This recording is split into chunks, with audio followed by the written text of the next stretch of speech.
Okay, good evening, everybody. I'd like to call to order the February 15th, 2018 meeting of the City of Allentown Planning Commission. I'd like everyone to silence electronic devices. So if you got a laptop you're working on or a cell phone, all of us included, make sure it's on silent. Thank you. Heather, will you please call the roll? Lisa Anderson. Here. Iris Motti Gibson. Here. Mike Estes. Here. Phyllis McKee. Here. Garrett O'Brien. Here. Ellie Taishi. Here. And Steve Crooks has been excused. Thank you. Okay, so we're going to continue our work session tonight on the proposed amendments to the ADU ordinance, accessory dwelling unit ordinance. Before we do that, we have to approve one set of minutes, and then we'll have a short public comment period for discussion of other topics. So for the minutes, there was one set, it was from our last meeting. Everybody reviewed it. We can have approval of those unless there's an objection. Okay, those minutes are approved. Thank you. So before we get into the discussion, regular public comment. So if anybody would like to speak about anything other than tonight's topic again is the accessory dwelling unit ordinance update. So if you are here to listen to that discussion and you have nothing else, then now's not the time. If you'd like to talk about anything else, you can come up for a couple minutes and share your thoughts. Is there anybody who would like to speak about another topic? Anybody? Okay, so with that, we will close general public comment. And we'll move right into our work session, which is a continuation of the work session we had 2 weeks ago on the accessory dwelling unit ordinance. We made a lot of progress, but we didn't finish the list that was put together by staff for us to get through. So I think the plan tonight is to just keep cruising through those remaining items that we identified as important. And then after we've gone through each of these individual issues, we can have a broader discussion about the findings, if necessary, at the end, which are a summary of the entire discussion. And I was talking to, we've got Greg and Chris here, and Greg and I were talking briefly, and he suggested we start with the discussion we kind of like ended with last meeting, which was where we petered out was on the cap discussion. And so that was staff's suggestion to start with that, and then once we kind of get through that, move into the other remaining development standards. Does that sound right, Greg? It does, yes. Thank you, Mr. Chairman. So this is actually number 5 on your decision agenda. Last time you asked us to come back with a recommendation for a trigger, something that would trigger the review of the ADU ordinance in the future. And so what we have come up with and are recommending is the language that's listed there. The ordinance shall be reviewed by City Council by the end of 2025, or when the city reaches 200 detached ADU units citywide, or 25 detached ADUs in any one neighborhood, whichever occurs first. All right, thank you. So we had started discussion. I think we should just continue. Is there anybody who'd like to kind of lead off with a comment on that? We'd ask staff for some ideas. Mike? I just wanted to clarify, is this total permitted DADUs including existing? No, it doesn't include existing. Okay, so Well, it's, Right, this is as after adoption of the ordinance. right, okay, so the limited number of DADUs that are currently out there permitted. would not be counted, correct. Anybody else? I had a quick question, similar kind of clarifying question. Would this apply to detached ADUs in all zones? Like this is just citywide, or is this just single family? This would be citywide. Citywide. So I know there's a large development proposed by Costco, for example, with hundreds of homes that might build, like a large development like that could like build 25 detached ADUs using the infill toolkit immediately. Is there any concern about that kind of project kind of blowing the budget? Well, I think if that were to occur, we would probably go to council and say, it's only been a year, we've gotten 25 in one particular neighborhood, but we don't think it needs to be reviewed at this time because it's only been a year or two. And so they could say, yeah, it's fine, let's keep going. Would they have to, I mean, if we put this into the ordinance, would they have to like amend the code to do that? Or could they just overrule the adopted ordinance? They could suggest that we've reached 25, we reviewed the ordinance, we need more time to see how it is actually working. Okay. Iris? I'd like to move to approve or to recommend the staff recommendations of a trigger. Do you want me to read the whole thing, or? Okay. As proposed? Yeah, as proposed. A second. Okay, so we have a motion and a second. The motion was to accept the staff's recommendation for a trigger as proposed. Is there further discussion on that? Yeah, Iris. I know we spoke a lot about this last week, and so I won't take too much time, but I think the balance of having both the overall number and the year seems like a really good fit, and I hope will build some trust within the community that had concerns about the implementing DADUs citywide. And I also appreciated looking at the stretched out timeline from the original proposal that we saw at our last meeting to ensure that there's adequate time to better understand the impacts of the proposal. Thank you. Lisa? I support that as far as I'm not necessarily happy with the detached ADUs in some of the existing neighborhoods. But I think 25 will give us an idea of what the impacts are. I do have a little bit of a concern, as you pointed out, a new development reaching that threshold. But the 2025, that was based on when the next comp plan goes through. That would be after the comp plan, correct? Yes. Okay. I think that 200 threshold, I would not want to see the city kick the can down the road again if that happened early. Is there any way we could look at that as far as providing some guidance? I think 200 is a good threshold, but if we have the ability to be able to review it before we start the process of the comp plan, I would strongly urge that to be the case. I understand if we're just, 6 months out of starting the comp plan process, doing it after the comp plan because the focus needs to be on the energy at that point. But I don't know if there's any way to write something in there that's... Gary, a thought on that? I'm just struggling with that. I agree that if there's a brand-new development that puts 25 in a year and a half from now out towards Cordata, that probably wouldn't be the threshold most people would be concerned about. I think it's in the existing single-family neighborhoods that the 25 would be where somebody would need to look at it. So is there a way to write in the support that if it's in a new development, that perhaps might not meet their threshold, but if it's in an existing single-family neighborhood and it's considered infill, that we're not, pushing down the timeline to review it? Gary, a thought I on that? think the development that we're talking about is in a multifamily zone, isn't it? No, that's the Mercy. I think that's single family. That's the annexation area. Kurt's going to look it up for us. I think, Garrett, go ahead.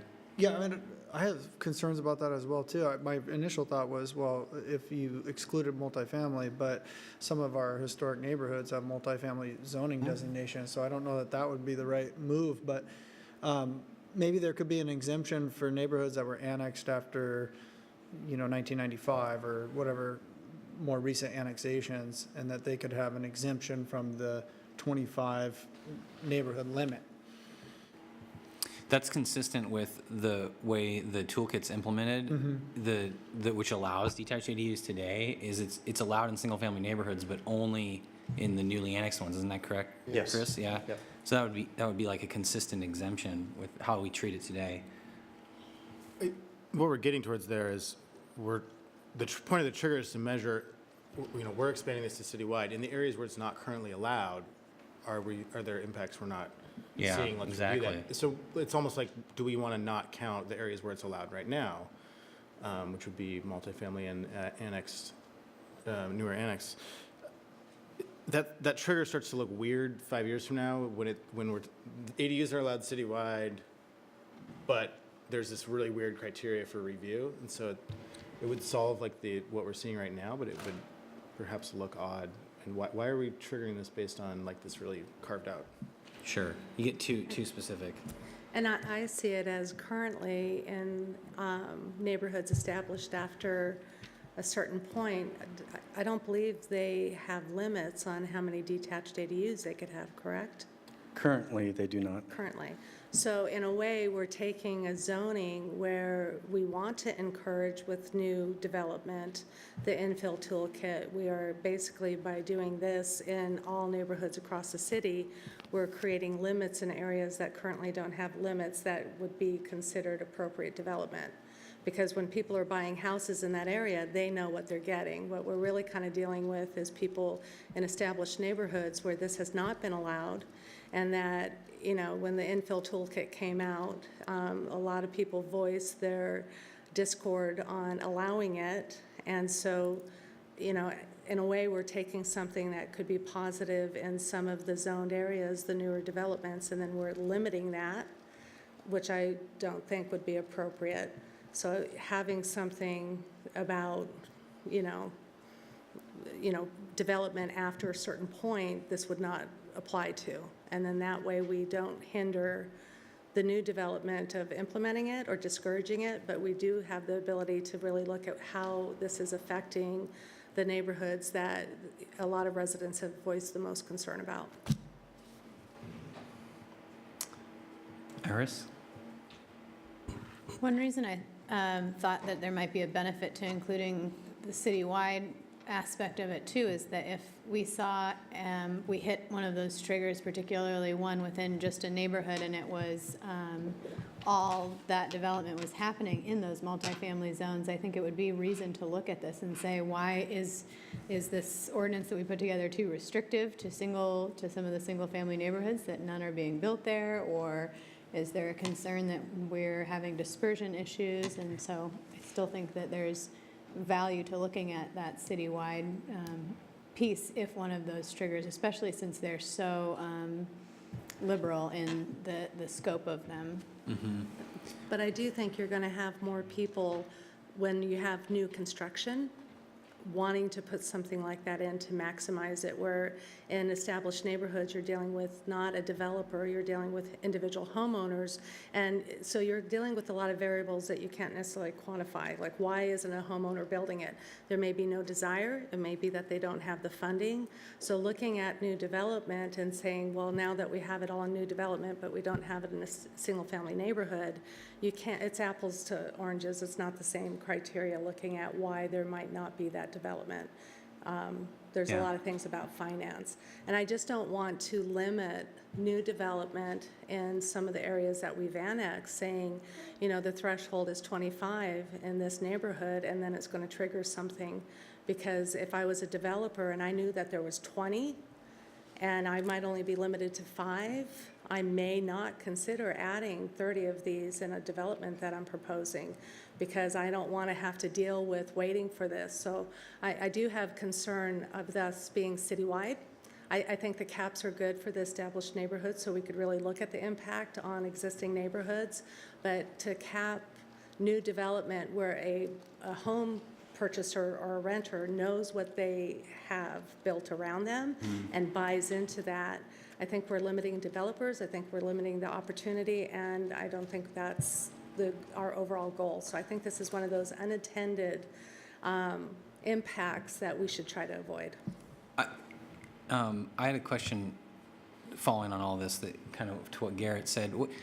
Currently, can you describe a little bit how that code exception reads today in the newly annexed areas? It talks about how it's in the infill toolkit code, right? And it says infill toolkit is prohibited in the single family except in these newly annexed areas, basically all these areas you're talking about, Lisa, because I share your concern. Is that a fair representation of it, Chris? It's areas annexed into the city after 1995. Yeah. They're allowed in areas. So the city accepted already, and the infill toolkit means you can do a detached ADU. So the city has already accepted, and we've been operating this way for some time, that those areas, exactly the areas Lisa's talking about, those areas that were annexed more recently, mostly on the north end, it's okay to have detached ADUs. You can do it today. So I also support some change in that language that follows an identical exception to the toolkit exception, because it would, I think you spoke well. What we're really concerned about with we're going to look at this again in 8 years anyway, but what we're concerned about in the interim is unintended consequences on our single-family neighborhoods that are established. So limiting it to the existing city that's made up of those neighborhoods is more on point, and we have the back end 2025 anyway, to review this. There it is. So it's a prohibition on infill toolkit, which could be interpreted as a prohibition on detached ADUs, in a sense, except those areas annexed after 95. We could put, Garrett? Well, I think there's general consensus that might be a good idea. Procedurally, we can amend the motion to include that and make that exemption. We So could. how do we do that? We need to make a new motion, or we just can amend the I motion think on you the could table? amend that motion. If someone wanted to, you could amend it. Yeah, I mean, I move to amend the motion to include the exception for areas annexed after 95. Second? We have, so we have a motion to amend and a second, and that is, amendment is to add an exception for those areas that were annexed in the city after 1995 to match this discussion. Is that an exception to the 25 in one neighborhood count, or to the, or also to the 200 citywide count? I would think it was, Just at the 25 is what my intention. okay. Yeah. I think it's the same issue. I think it's just. If we're going to exclude them, if 400 of them get built in a new Yeah, neighborhood, that's a see, good yeah. thing. So I that would, think it's just an exception to this rule. the cap. The cap. The trigger. The total trigger, not the date trigger. Yeah. Yeah. Yeah, I don't have any objection to that. Mike? You asked, do you have an objection to that interpretation? Excluding them from both numbers? Yeah. No, that's fine. Okay. Is there any other discussion on that? Chris? So I just want to be clear, this threshold will apply to single-family zoned areas, detached ADUs in single-family zoned areas, except those that were annexed into the city after 1995. And it will apply only to new detached accessory dwelling units that are approved after adoption of this ordinance. Yes. And if I guess a follow-on question to that, just to weed out this last issue, is we've been told that certain neighborhoods already have a lot. So let's say this ordinance moves forward and the CM neighborhood comes forward and there actually are 20 illegal ones that could become legal because of their circumstances, and they all apply to become legal. Is that a concern for you guys, that all of a sudden we'd hit a 25 in any given neighborhood because all the illegals will come out of the woodwork and try and legalize? No, It's a that- similar issue. That'd be great. We'd think that would be great. And if we do hit the cap, again, we would go to council and say, we've hit this cap a year after the ordinance was adopted. We think more time is appropriate, so let's keep going. And they could say yes. Okay. Just because we hit the cap doesn't mean everything stops, right? We would take action with council, get direction from them, whether or not we would actually need to go back and review the ordinance, or if things seem to be working okay, and get a keep going nod from council. Okay.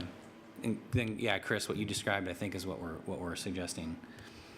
Is there more discussion on Garrett's amendment? Okay, well, we should vote on that, so then we can vote on the Iris's motion. So the motion to amend was to add the exception for those areas that were annexed to the city after 1995, zone single family. All those in favor signify by saying aye. Aye. Opposed? Okay, so that moves 6-0. So that brings us back to the original motion, which was Iris's motion to recommend or accept the city's recommended cap as stated here, with the amendment to add the exception that we just approved. Is there further discussion on that? Okay, we should have a vote then. All those in favor signify by saying aye. Aye. Aye. Opposed? Okay, that also moves 6-0. Thank you, everybody. So, Greg, you'd suggested we start with that. It's kind of in the middle of the document. Should we now jump back to earlier? It looks like you still needed feedback on maybe number 3 and number 4. Number 3 is where we would start. Okay. So jumping back to that, number 3 is kind of a pretty generic item, right? Chris, do you want to explain what that's about? This is where I was suggesting to start at because this is an easy one, just to lob to you. This is just looking at, we have accessory dwelling unit regulations in 3 different places in the code. And so part of this project is to consolidate all those regulations into one section of the code, standardize the language, simplify, make it more user-friendly. So again, anywhere that we can clarify language, we are making those simple amendments. Does anybody have any discussion on this one? Does anybody have any objection to this proposal? Lisa, question? Not comment? objection, just want a clarification. Standardized ADU regulations, you're standardizing both attached and detached, and then, because we're using ADU pretty interchangeably to attached and detached, and I think sometimes there's confusion which one. So what you're proposing is that attached and detached is standardized and falls under the umbrella of just ADU regulations, is that? Yes, where a regulation can apply to both attached and detached, it becomes one regulation instead of 2. Unless we isolate some, okay. Wanted to make sure. Okay, so no objection to that recommendation from staff? Okay. We're good there? Mr. Chairman? Yes. I really hate to do this. We had one other question with regard to the cap, and that is if council doesn't agree to the citywide Oh, yeah. ordinance, does the commission what does the commission want to do with Happy Valley? Remember, they proposed a 20-unit cap in their proposal. So if the citywide portion of this doesn't go forward, what it would be your recommendation on Happy Valley's proposed cap? Lisa? I support Happy Valley's cap because I believe in the supporting the integrity of the process of a neighborhood bringing their vision forward, and I wouldn't want to change it. I agree. Anybody else have an issue with that cap? No, I think that it seems like there's consensus on that. Thank you, Lisa. Okay, thanks, Craig. So it looks like number 4 we didn't tackle either, which is regarding administrative minor modifications. And I thought we had a discussion about that, but maybe it was something else in here that was related to that. I think we had a discussion on that when we were discussing the design standards for Happy Valley and how minor modifications could be approved through this process. And so we didn't get into this minor modification process itself. So this question is, should we allow minor modifications administratively at all? Like, should that section of the ordinance even be included? Yes. Okay. Currently, they apply only to detached accessory dwelling units and carriage units. They do not apply to attached. So this is one where we would be consolidating the code and applying it to both attached and detached ADUs. What's the criteria for the modifications? Yeah, it's on 26. We talked a little bit about this, you're right, when we were talking about design standards. It's, topography and things like that. Character consistency. It's down here, yeah. Public impacts. Mitigation. These are pretty standardized criteria that you see in other sections of the code. Well, I support the modifications. I mean, anytime that we can build reasonable flexibility into our development regulations is a good thing, because it's really hard to foresee every outcome. Lisa? I think in one of the, somewhere in here, as far as the approved for minor modifications, it stipulated that there was minimal impact on the solar or shading an adjacent property, and I'm not seeing that here unless I'm just not catching it. Was that in the actual, that might have been in the design? It's in the It's in the actual design design Is it standard. possible to add that here as one of the considerations? Because I would like to provide more direction if we're allowing administrative to provide minor modifications, that we are taking into consideration the impact on adjacent properties, solar access. Where is that, That's- Greg, in the? That was actually in the setbacks. That's a criteria when you reduce the setback adjacent In to. our, it's in right here, this It's red. right here, but what section, how's it read? Could we add it to this section? I don't, how would that work? Well, you could add it on 3C. It says granting the modification would not result in development that is less compatible with adjacent neighborhood land uses and character and solar impacts. Hypothetically add it right there. Something like Yeah, that. I just think it's an important criteria and consideration. well, Yeah. oh, go ahead, sorry, Phyllis. I just have concern about that because that's very subjective. You know, does it cast a shadow onto my yard? And so it's like who comes first then rules the guidelines thereafter. If they're someplace and they don't want shade, I mean, I can see something where you don't have something looming, but, you know, who gets to decide that? Is that the planning director or who would decide? That would be the planning director, and the reason why we didn't include it here is, you know, currently there's, for the single-family home, for the main residence, there's a 35-foot height limit. For just a standard detached accessory building, again, you can build it up to the property line with it can be a tall building if you're housing, say, a motorhome or something like that, if it's just a one-story building. So there are no considerations for solar impact. And so what we have proposed here is a set of standards with setbacks, 5-foot side yard and rear yard setbacks. If you want to reduce that, then we will consider the solar impacts. But otherwise, to apply that subjectively to just the standard regulations, it becomes more difficult. Thank you. Iris, did you have a comment? Yeah, I was just going to say, after looking at the design standards, it felt like it would be more appropriate for us to focus on the more objective pieces that we can control to create a simple and straightforward set of guidelines for people building DADUs. And I think we are going to talk about height in just a little bit and size. We've talked about setbacks, and that seems to me to be the most clear way to give the community direction in terms of what they are building. And then the design standards allow for that more subjective intent as to ensuring more of the subjective pieces of that. It's, go ahead. I think the language covers it. You know, it's, when you're applying for a modification, the burden of proof is on the applicant to demonstrate that they're, you know, it says, is not injurious to other land or improvements. So, you know, the applicant has to prove that reasonably. So I feel comfortable with the language as is.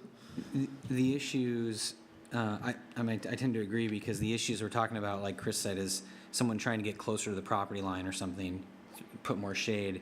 And we had that language a couple weeks ago that specifically talks about disruption of solar.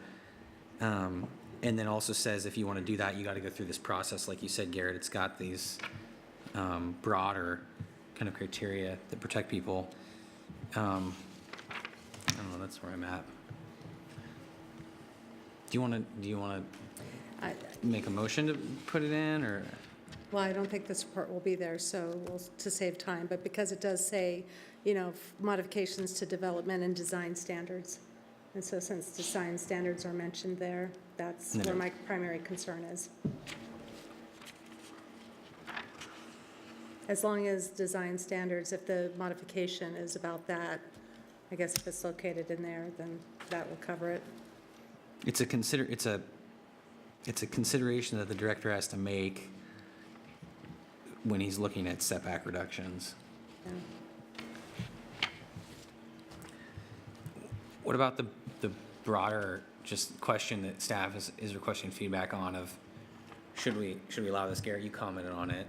I mean, is there any objection to allowing minor modifications in general? So Kurt just told me that if someone's asking for a minor modification, there would be notice that would go out. And also, a decision like that by the director is appealable. So if someone felt aggrieved, they could appeal that decision. Is that like your standard 500-foot radius notice? Yeah. Yeah. Thank you. Okay, thank you. Okay, well, it didn't look like in general there's any objection to including this section.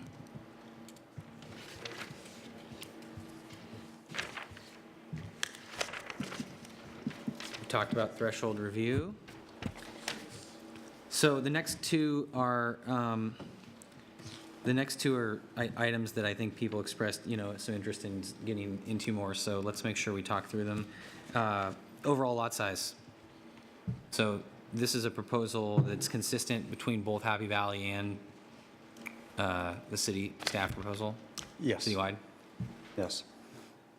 And so, gave you this presentation once before with the work sessions. This diagram right here, it shows all zones that currently allow detached accessory dwelling units. And so the pink areas are generally your commercial zones, the orange areas are your multifamily zones. These purplish areas are your urban village areas, and there's a couple of others, such as Area 8 and Sunnyland neighborhood. Includes these yellow areas, which are single-family zoned areas annexed after 1995. So this is where all detached ADUs are currently allowed. These are existing single-family zones where detached ADUs are allowed. Again, it's the annexation areas to the north and urban village areas in Area 8 of Sunnyland neighborhood. Currently, if the, let's see here, one of the bullets down there, it points out that 520 existing single-family or vacant lots could potentially build a detached ADU in these areas that currently allow detached ADUs. It says that if the minimum lot size was dropped from 10,000 square feet to 5,000, it opens up an additional 220 lots.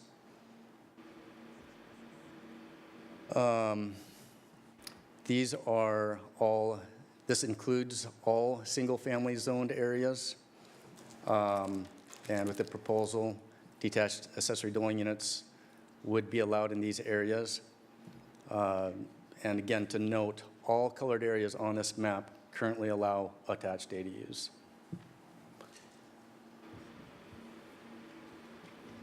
Now, this is an analysis that our GIS staff did. And so it's because assessor information is not exact. This is not an exact science here, but it's a very good approximation. Under current regulations, if detached accessory dwelling units were allowed in single-family zones, it would open up an additional approximately 9,300 single-family lots. If the minimum lot size was reduced to 5,000 square feet, that would then open up an additional 2,900 single-family lots. So what this looks like, and again, if you meet any one of the three criteria, if you meet the minimum lot size, or if you abut an alley, or if your property is on more than one street, such as a corner lot, then you can build a detached accessory dwelling unit. So this is an example in the lettered streets. Under the current standards, this shows if detached ADUs were allowed in these single-family zoned areas. Under current regulations, with the lot size being larger than 10,000 square feet, it's highlighting all the corner lots, and then the lettered streets has very few alleys, so it's showing where these lots would all qualify. If the minimum lot size were reduced to 5,000 square feet, it would add these additional lots.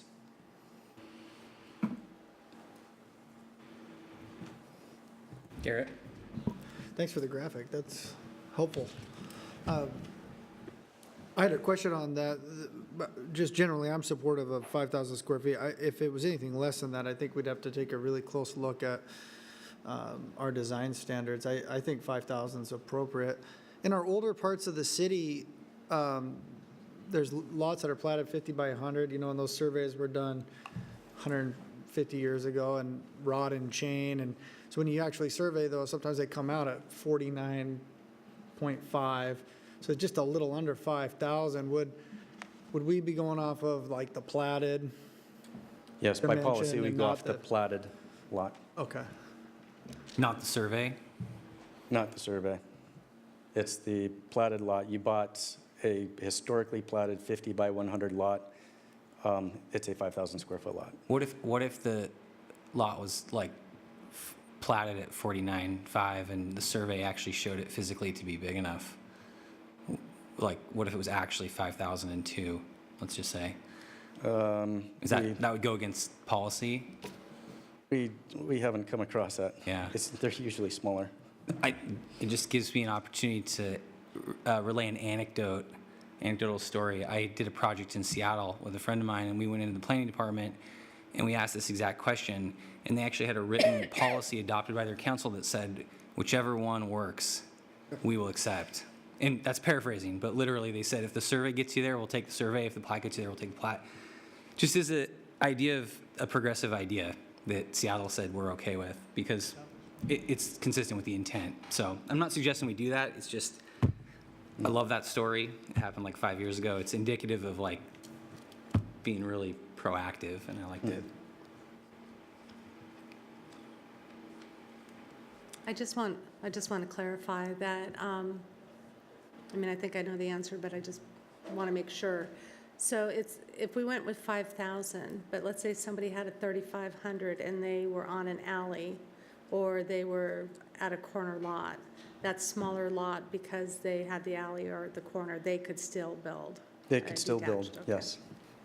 And, you know, again, to note, every single one of these lots currently allows an attached ADU, whether you're converting space within the single-family home or doing up to an 800 square foot addition to the home.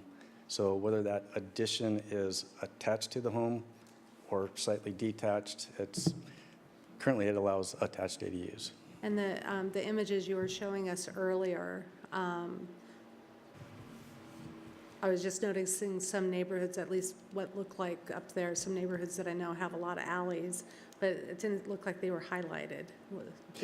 No, it's because the map is so large, you can't show all the streets and the alleys, and, you know, that's the, I went before, you can barely see the streets, let alone, we couldn't fit alleys on there too. Yeah, I'm just thinking the large areas that have no color at all, there's sections there that I think do have like alleys going through there, so there'd be more. If an area, available. Yeah, if an area has a bunch of alleys, it's not going to be purple because they're going to be allowed either way. Yeah. Like York doesn't have much purple because there's consistent alley But I'm coverage. just thinking if somebody's looking at that chart, they might think, oh, my area is excluded, when in actuality, it's not. Yeah, this again is just showing single-family zoned areas. It's not showing the multifamily or commercial zones that allow attached or detached accessory dwelling units. Just wanted to make that point, because I'm looking at some areas that I know would be in there.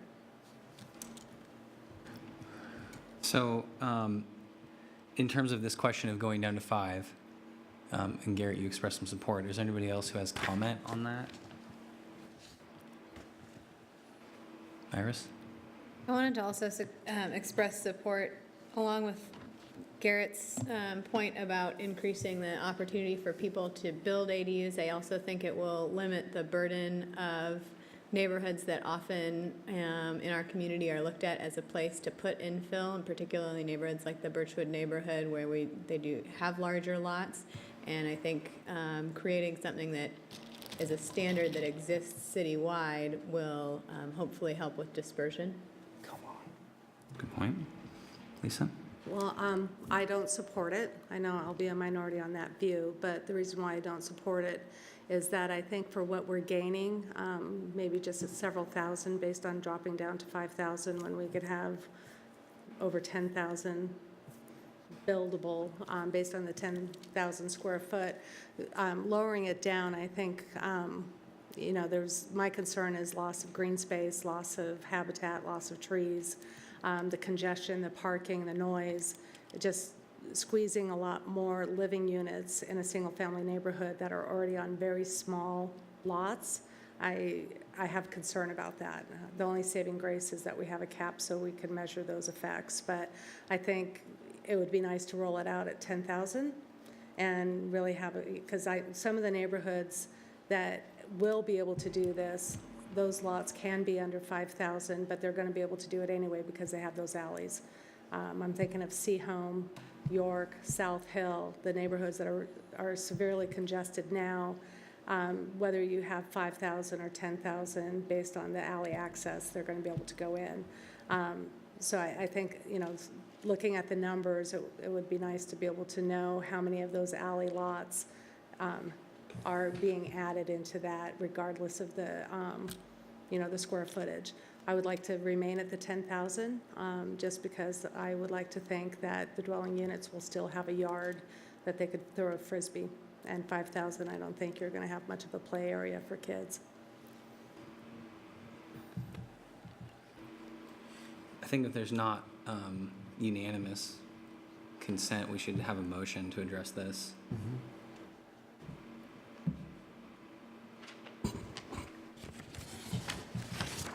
Sorry, I want to make sure I have the right number. So I would move to recommend the city's, I lost the number. We're on 3, right? No, 6. 6. Proposal to reduce the minimum lot size for DADUs from over 10,000 square feet to 5,000 square feet. Second. Okay, so there's a motion and a second. The motion was to accept the city's recommendation to reduce the minimum lot size for DADUs from over 10,000 square feet to 5,000 square feet. Motion and a second. There's been some discussion, further discussion. Garrett? Oh, sorry, I saw you reaching for the button. I support the motion, mostly because I know all of our older neighborhoods have, or a lot of our neighborhoods have, like Garrett said, 5,000 square foot lots, and I feel like it would be like a de facto exclusion tactic in a sense to say, well, we're going to pick 5 or 6 neighborhoods that have small lots, which happen to be our historic ones, say you're not going to participate, and the whole point is to get everybody in. So that's why I'm on board with the reduction. Okay, Iris? I would just add to Lisa's point that the existing green space requirement to still have a percentage of the property have green space, I hope will mitigate issues of loss of green space and encourage folks to be thoughtful about whether or not the DADU is a good fit for them. And I think 2,300 additional opportunities to build ADUs is not insignificant. Can I just point out Yeah. one thing? When we talk green space, I do want people to keep in mind that it allows city setbacks to, as long as it's contiguous from either the street corner or the sidewalk. So the city setback is, I believe, part of that potential green space consideration. It doesn't mean that that city setback stays forever green. So we can build and then end up with less if, like some of the neighborhoods that currently don't have sidewalks, that there's an improvement and it takes out that green space by putting a sidewalk in. I know of multiple areas that the city setback, that green space is right from the curb, the street itself. And so that green space is not necessarily property ownership. That is part of that consideration. If we were making it the property line and not the possible city setback, then I wouldn't have as much of an issue. But I think that's what it is, actually, because you're talking about the right-of-way line, right? So the right-of-way, It's not counted. the right-of-way edge is the property line, and then there's a setback, further So can- setback, can and I that get- counts, right? Yes. can I get clarification? So it's the right-of-way, though, that can still be considered part of the green space, correct? No. The right-of-way is the public right-of-way. That is not your on-site open space requirement. that Okay, cannot be so- used to satisfy that. So what about like storm lines going through property or power where you have like right-of-way? Is that considered part of the green space? Generally, the public utilities, storm, sewer, water, power, gas, that is all within the public right-of-way. It's not, it's only where you stub to go to your property that a private line goes through your property.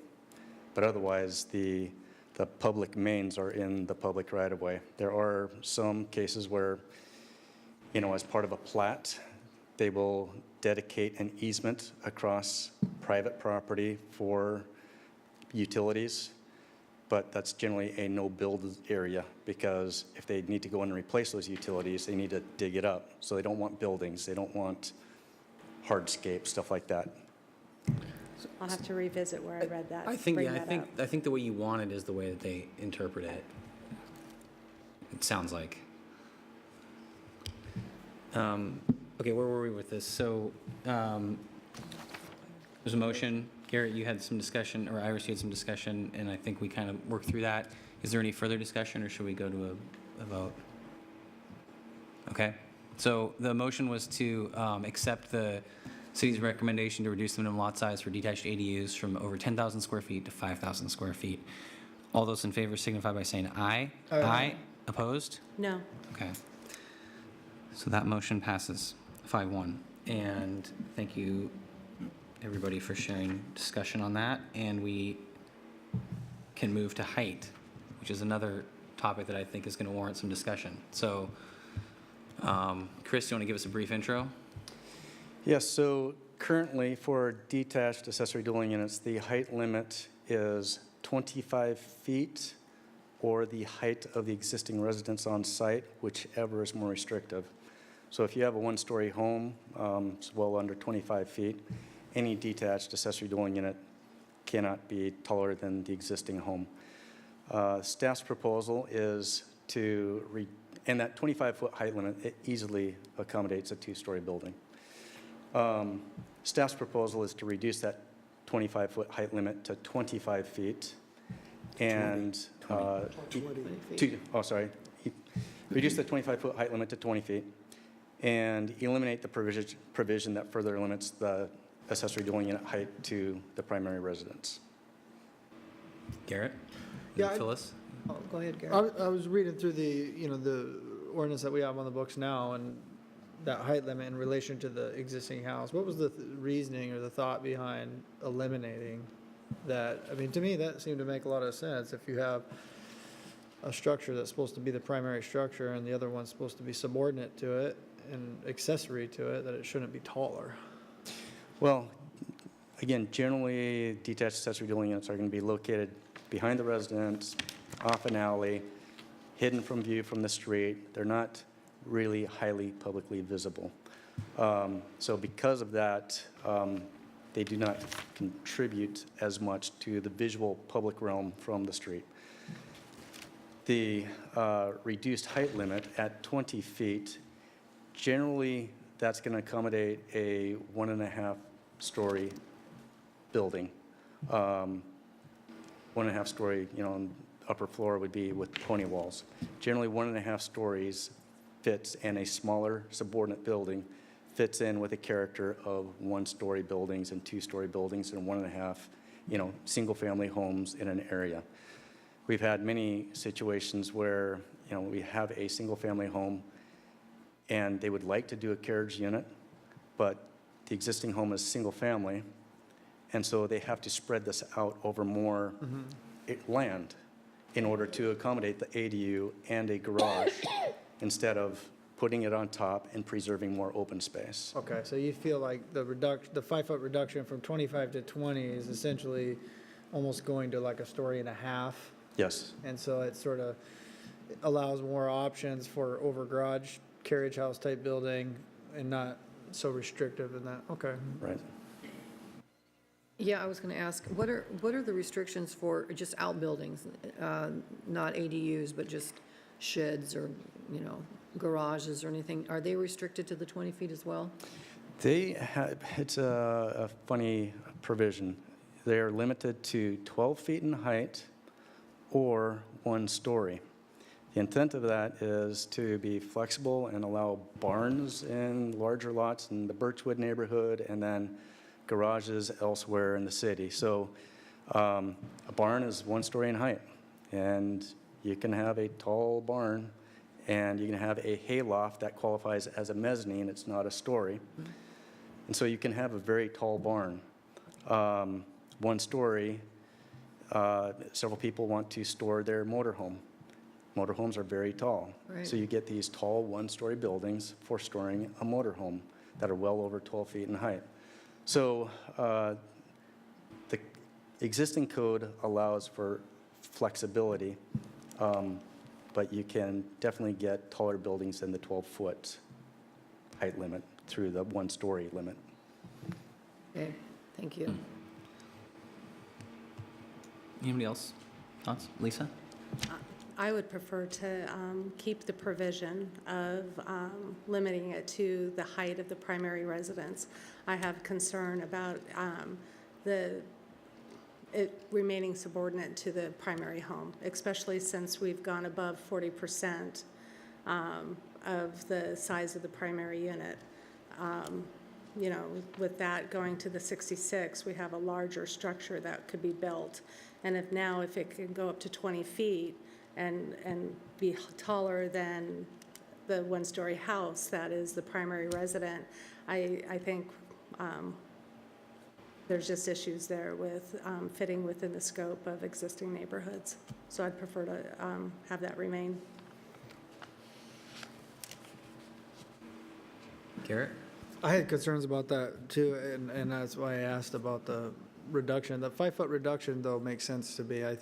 I see the reasoning there, and I think that that's a good change. I'm going to move to recommend support of the reduction and leaving or as suggested in item 7, and no longer having the 1-story to 2-story restriction. Okay, that's a motion. Is there a second for that? Second. Okay, so a motion and a second, and I'm going to try and paraphrase that a little bit, Garrett. The motion was to accept the staff recommendation to reduce maximum height to 20 feet and to eliminate the provision that restricts the primary residence. Is that accurate? Okay. Okay, so that's on the table. We had a little bit of discussion about that. Anybody else? Mike, thoughts? Iris on this? I'm in favor of this motion because particularly I think it helps again with ensuring that someone who wants to build a DADU in one neighborhood doesn't have to,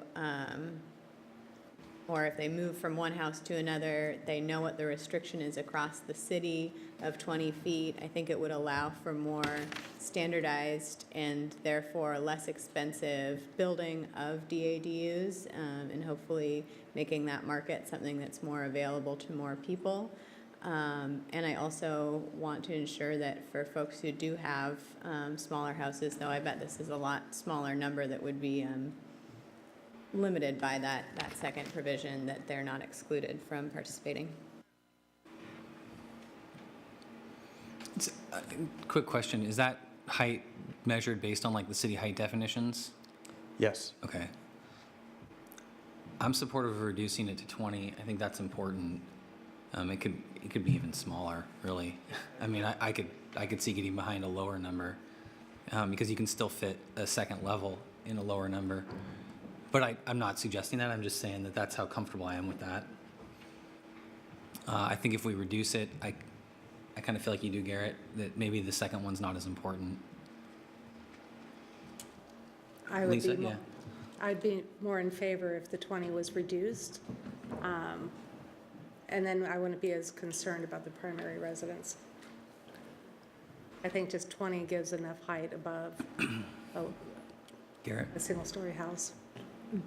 So Ollie brought up the height definitions. The one that's probably most applicable is the first height definition, which goes to the average height of the gable. So, I mean, yeah, there is.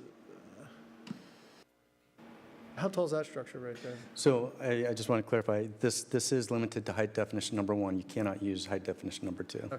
Which So- is when you're on a slope. and you go horizontally? Yes. Okay.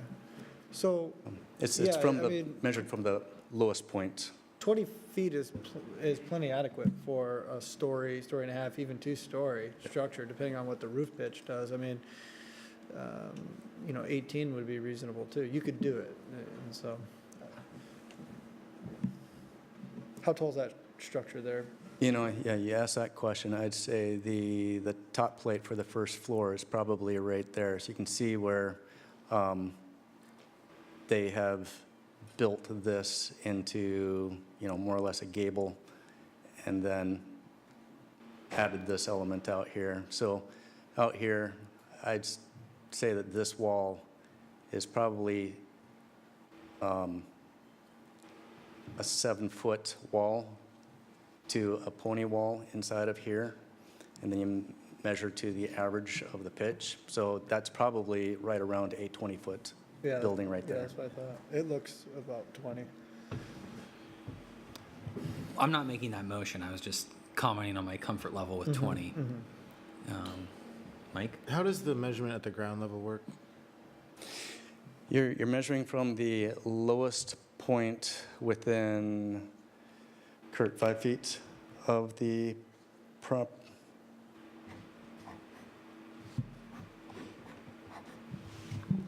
It's like that. Good evening, Kurt Nabafeld, Planning Community Department for the record.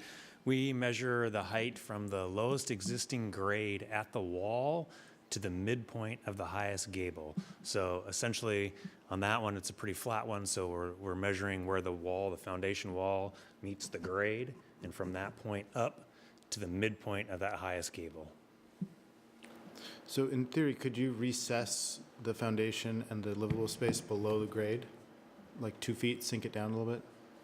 Yeah, you could do that because we measure from the existing grade level. So if you did shrink it down, you got your extra 2, 3, 4 feet underground. That wouldn't count against the total height. So if you were really interested in tall ceilings, you could have the exterior height be measured to the ground, but sink down 2 steps or something. Sure. You could do a basement, couldn't you? If you wanted to. Yeah. Count those floor area. Yeah.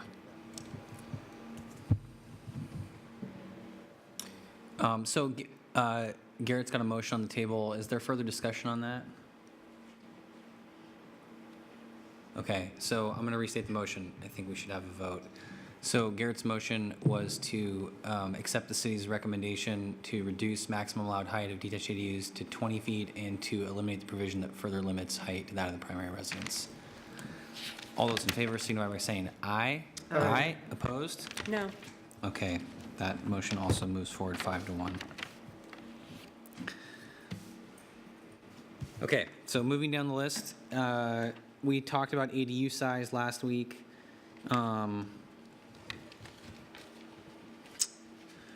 Does staff feel like we covered all of the topics under that? You've got red on, the overall percentage cap. But then Yeah, I there's think we these- just covered item A. So we should probably go through each of these Yes. individually. So last meeting, we made a motion that passed to go with 66% of the main residence with a max of 800, regardless of residence size. And so you're suggesting that, actually, do you just want to walk us through B, C, D, and E one at a time? Yeah. We'll speak to each one. So under B, if somebody, and this is in the interest of trying to consolidate buildings, because somebody can build multiple detached accessory buildings on their property. If they cannot fit a garage and an ADU together, then they can build them separately, and you can have multiple detached accessory buildings up to 800 square feet outright in single-family zoned areas. If you go above 800 square feet, it requires a conditional use permit. So this is an attempt to encourage consolidation of buildings so you don't have multiple buildings taking up open space, and would allow a combination of garage and a detached accessory dwelling unit, and that ancillary space could be a garage or a shop or garden space, and that could be up to a total of 1,000 square feet. The detached accessory dwelling unit cannot be larger than 800 square feet, and this larger combined building could not be more than 66% of the size of the primary residence. Where this would come into play is on larger lots with larger homes. Say, for example, you have a half-acre property, 5,000 square foot home, so easily you qualify for an 800 square foot ADU. They want a detached 2-car garage or a 3-car garage. Instead of having multiple buildings on the property, you're consolidating, given incentive to consolidate and have one building. Lisa? So my primary concern with B, to start with, because, not talking about the big lots where they have half an acre, is that if we're giving people the ability to build 1,000 square feet, and so they have a little garden shop or something there along with their detached ADU, my concern is someone's going to blueprint it out, build it, and then they're going to convert that 200 square feet into another bedroom or something else beyond the 800 square foot if there's not some kind of limitation there, like, having separate entrances so that the entrance of the detached ADU cannot access that additional 200 square feet. And I don't know how that could be written in. I'm not opposed to someone being able to have a tool shed or something else as part of the building, but the reality is people are going to pop a door in there and make it a 3-bedroom. And so I would rather see anything above 800 square feet having to go through a conditional use permit so that it's on record, and then there's the notification, and people know next door what it is that they're building. And then if they do pop another bedroom in there and they're aware of it, they know that it's not allowed.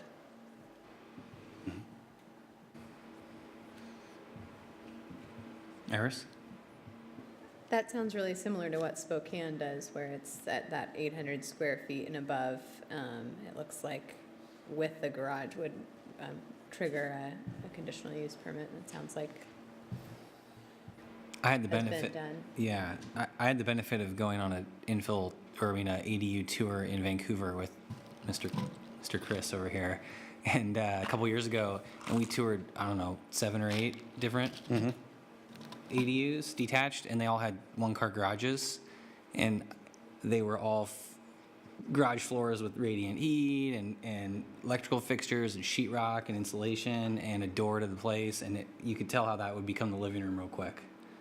And in some of them, they weren't even like hiding it. And the city was, Vancouver's obviously like super progressive about this, but we were being toured by a city planner, and it was like very obvious. So I totally share that concern because I think it's really easy.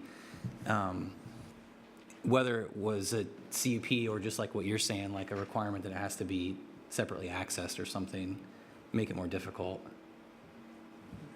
Even if it's separately accessed, I tell you, give me half a day, some lumber and a Sawzall, and I'll put a door in for you. It's not that difficult. So even having a secondary entrance, I'm just concerned about how do we do this so that that doesn't become a living room or a second bedroom? I mean, I see the value in it, but I can see it being abused very quickly. And I'm not a carpenter, but it doesn't take much to figure out how to pop a door in. Might not be plumb. This seems related to item 11, which we're going to get to, is limit the number of bedrooms to 2. How do you limit, so say hypothetically the garage being used as the 3rd bedroom, what does the enforcement look like if someone is using it as a 3rd bedroom? I mean, we're going to have that same kind of concern on 11. Enforcement is extremely difficult. Yeah, and that's kind of the question for staff is like, how would you envision addressing an issue like Lisa raises where someone permits a 1,000 square foot unit and then the neighbors notice it? Is it on the neighbors to notice, or how would that be addressed? Do you anticipate that being a problem? No, you bring up a valid concern, and so that would be something where the neighbors notice, they see it advertised or They actually see the work taking place, they notify the city, and it becomes an enforcement issue. Garrett? And I Lisa? think what we have to do is decide what's more important in this situation, you know, the extra 200 feet is to have flexibility for existing structures, like you said, consolidation of structures versus, and I don't think it's gonna be enforceable, I really don't. You know, I think that's the topic of discussion is what's more important, to have flexibility in that code, and how realistic is that? How often is that gonna be an issue where people have, you know, need to go 1,000 square feet? Has that been something that you've encountered at the planning counter where people come in and they say, hey, look, I'd do this, but 800 just doesn't work. I have a garage and I need to convert it to 1,000 feet. Well, we get that now and then just for a detached accessory building, but because generally detached accessory dwelling units have not been allowed in single-family zones, we have not had this situation come up where they're asking for a larger building that has both an accessory dwelling unit and a garage. I think from a development regulation standpoint, I mean, I'm comfortable leaving it at 800 square feet, and that's it. That's the max, you know? And we try to foresee every possible scenario, and it's really, you know, I don't know how big of an issue that would really be. And Are you suggesting going with the staff recommendation or just No. having an outright cap? just having the 800 square feet citywide, that's the max. And if you want to go over that, you could get a conditional use permit like they're suggesting here? Yeah. And that's how you would address those unique situations where there's already like a big existing structure or something? Yeah. Yeah, I was thinking the same thing, just don't deal with 800 to 1,000 square feet would be allowed. Basically eliminate B. Eliminate B pretty much, and then and then change C to any garage or shop to exceed 800, you know, square feet, it's a conditional use permit. I support that. Anybody else have comment on that? I mean, the concept, Phyllis? You're taking B out, is that what the suggestion was? Yeah, I think it's to just clean it up and just say, if you want to go over 800 square feet with the structure, Okay. it's a conditional use permit. Okay, And I'm assuming we would keep the 800 square foot reference to the max ADU. Yes. Yeah. And the limit of 1,000 square feet. So you could ask for between 800 and 1,000 through No, CUP, but just- not more? Just open-ended, just like C is. If you want, it's just changing it from 1,000 to 800, basically. You got to get C. I mean, is that what you're saying, Garrett? Yeah. Mike? Does the CUP offer any recording documents that are going to help with enforcement, or is it just going to, you know, have the potential to deny things up front? You guys can place conditions on a CUP that say that if the person doesn't comply, the hearing examiner can revoke that CUP. So yeah, I mean, it gives them like So more it adds- it formalized does add teeth. teeth, okay. Yeah. I mean, it adds cost. That's the only downside, you know, but it makes it, those people who have a larger structure are going to have to accept like an additional cost. And they have a pathway to do it if they're a good candidate. And then they'll also be aware that if they're in violation by popping in a couple of extra bedrooms in there, that there's teeth that are going to have impacts for those decisions. Yeah. And then the neighbors are informed that this is what's going on. And so, you know, if they are aware and concerned about, you know, changes that have happened, then they're informed what's allowed and what's not allowed. It's just too easy to abuse. I mean, Yeah. it will be abused. And, you know, if you wanted to have an enclosed parking stall in your unit, that's like 10 by 20, so that's 200 square feet. So that still gives you 600 square feet to build your living space, which is enough to do like a one bedroom or something. So you could make that, it would give people still the flexibility to make that choice about an enclosed parking stall in the same structure. Is this, let's have a motion. I think there's consensus, but let's have a motion because it's new language and it'll be easier for staff to address. Garrett, do you want to, you kind of brought the idea forward. Do you want to make that motion? Yeah, I move to eliminate item B and basically transfer that language, 800 square feet to item C, that anything over that requires a conditional use permit. Second. Okay, so that's a motion and a second. The motion was to eliminate item B and consolidate the regulation to item C with a number of 800 square feet that would require a conditional use permit. Is there any further discussion on that? Mike?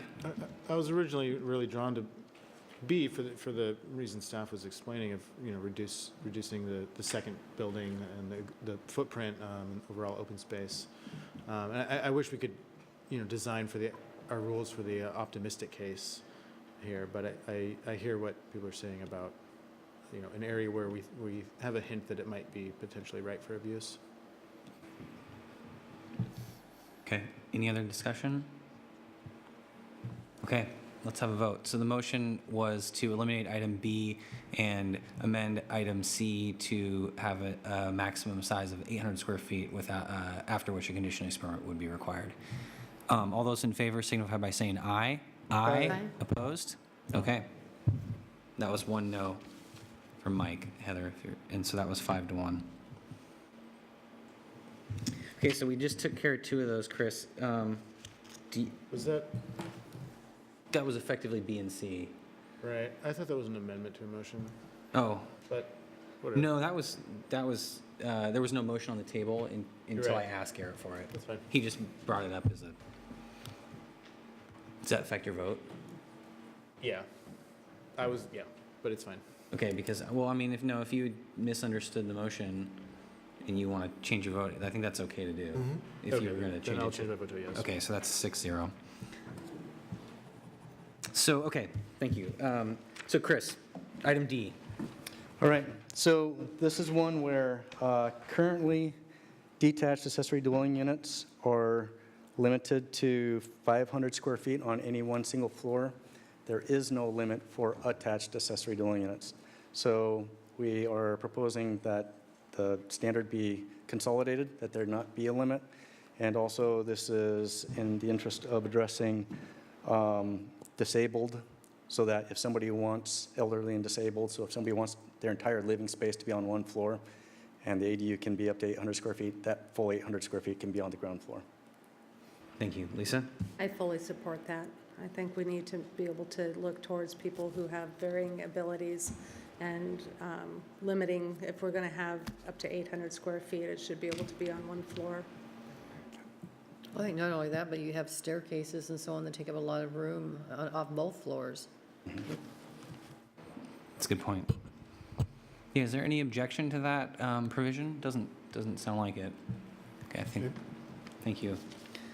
Okay, the last one there, E, eliminate the floor area ratio limit on detached accessory dwelling units, except when an ADU, whether attached or detached, is going to be built in conjunction with the infill housing toolkit.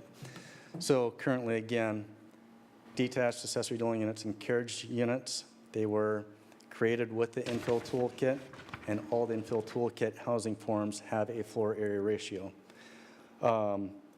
Attached accessory dwelling units do not have a floor area ratio limit. And again, to consolidate standards, simplify, we are proposing that the floor area ratio be eliminated unless you're going to build an accessory dwelling unit, whether attached or detached, with an infill housing form. Then you have to comply with that floor area ratio for the infill housing form. Chris, what's the rationale there? Or what's the reasoning for that when you're talking about, ADUs? I've run into floor area ratio when you're looking at, like, say a townhome's limited to 1,000 square feet and there's limits to each floor. How's this apply? So What's our benefit for having this? The floor area ratio is it's a limit on the size of the building as a ratio to the size of the property.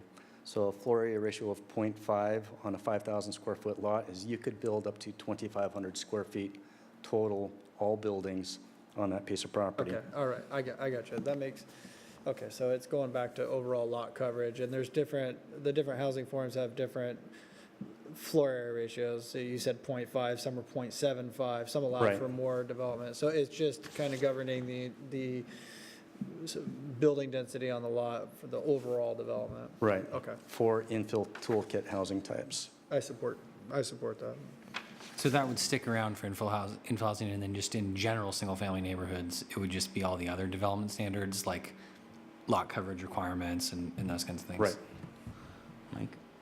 It seems like you couldn't use FAR unless you brought it into single-family Yeah, it structures. seems- Like you can't mix and match FAR and not FAR, so. It's difficult. Anybody, Lisa, any comment on that? Phyllis? No? I think that there's no objection unless anyone raises one. No? Okay, so that moves us through ADU size. We spent some time on the setbacks and developed kind of like a joint approach that I think everybody got comfortable with, taking some of the Happy Valley standards and the city recommendations. And so looking to number 10 on the last page, we discussed this on the first, but it was a question that a planning commissioner asked or requested, so I think we should take a moment to discuss the proposed intent language. And so it looks like, Chris, you guys just drafted a brief statement that would go at the beginning of the section. Right. Does anybody have any comment on that?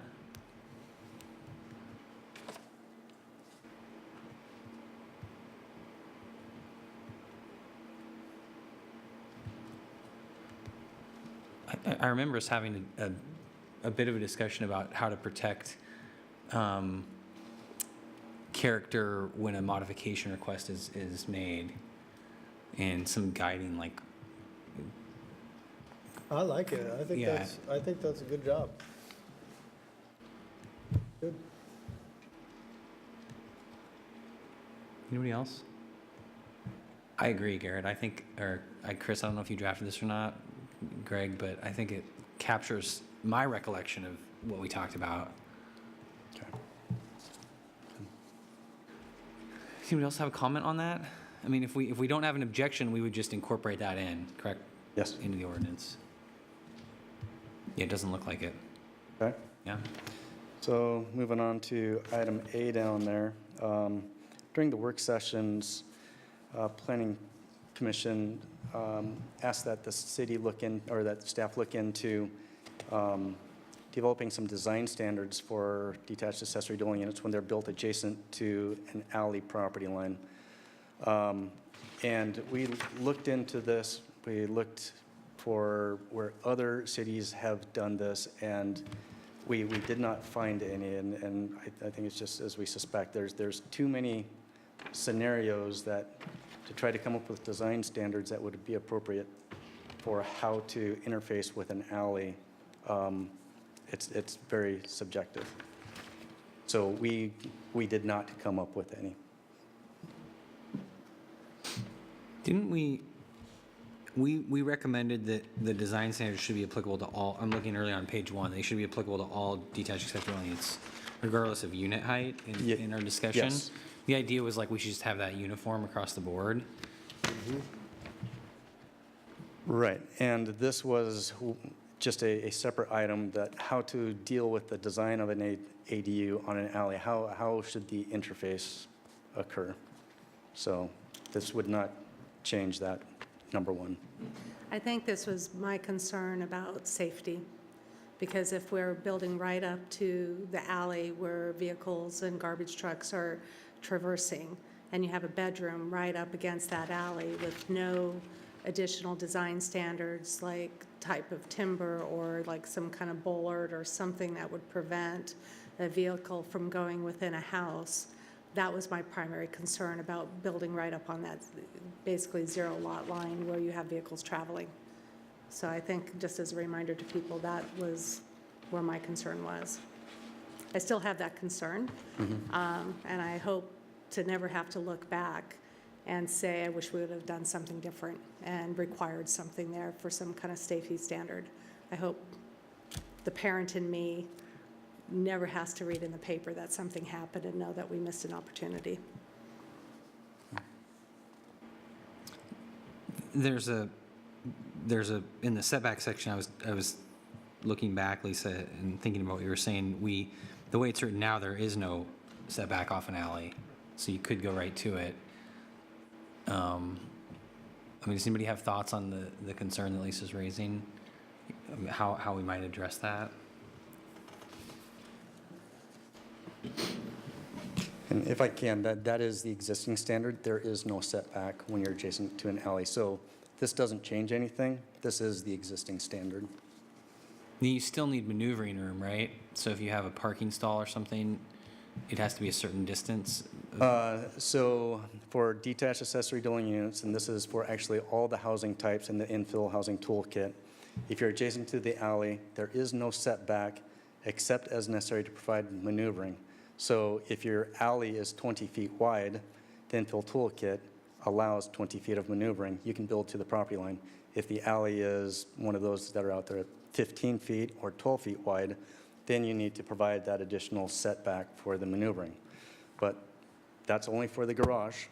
The rest of the building can cantilever over or wrap around that and go to the alley. Can I get clarification? So if you have a very narrow alley, and some of the neighborhoods have, you know, you can't put 2 garbage cans and a vehicle down the middle of it, and you have an existing garage, and they want to convert that to a detached ADU, and it doesn't have the 20 feet, would they be able to do that? If it's a platted 12 or 15-foot wide alley, and they have legally built to the rear property line, and there is no current setback unless the garage door faces the alley, then you need to provide enough room for backing up, and our minimum requirement is 20 feet for infill housing. But if they're converting their garage and it doesn't have doors that open out to the alley, they can convert that garage, even though the alley is less than 20 feet. Yeah. They could build a living unit there Yes. without a setback. Yes. That's That's your Or- concern. that's where my concern lies. If the garage was, did have a garage door to the alley and they were to remove the garage door and put an access off the side, that you could do Yeah. that as well. I can do that.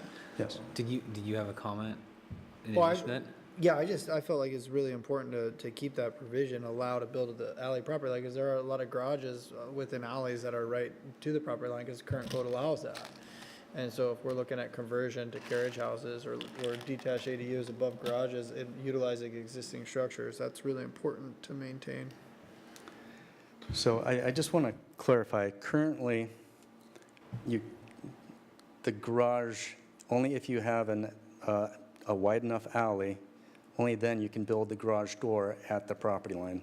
If you have a narrow alley, you do have to set it back. Right. For all other, and this is for infill housing forms, including carriage units and detached ADUs. For just a standard detached accessory building, it is required that you have a 10-foot setback.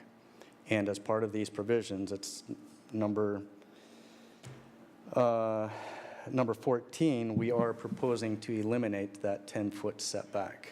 Which is great. So that, again, we're going to consolidate standards Yeah. across the board for all housing types Well, in I think regard to this A topic. lot of structures, there's a lot of existing structures that are on alley lines, alley property lines. Yes. And so it's making them, so they're not non-conforming if somebody wants to apply to build an ADU over a garage. Right. Yeah. I agree with both. I think they're both good. Iris, did you have a comment? Okay. So, I guess this is a question. There's no staff recommendation necessarily. Right.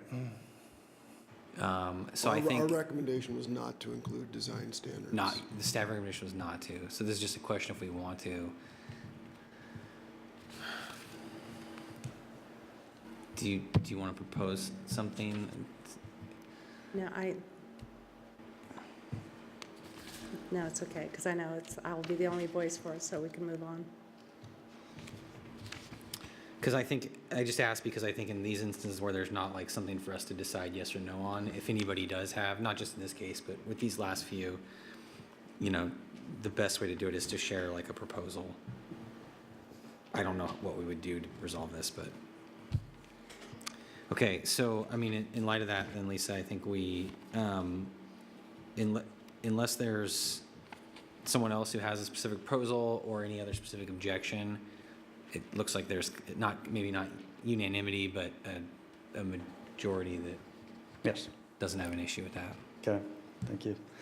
The next item, B, this is in regards to currently attached accessory dwelling units. When you're going to build one of those, current requirement is that if it has a door, it cannot be on the same facade, street facade, as the primary residence. And we're recommending that that provision be eliminated with conditions that the accessory dwelling unit entrance be designed to be subordinate to the primary residence. So it's not as obvious, it doesn't stand out. Issue with this, again, is for emergency services, they need to find the dwelling unit if it's hidden around the side of the home and the back of the home, for service deliveries, for visitors. You don't want people wandering around a piece of property and your neighbors wondering who the stranger is. It creates an undesirable situation. So that's why staff is proposing this.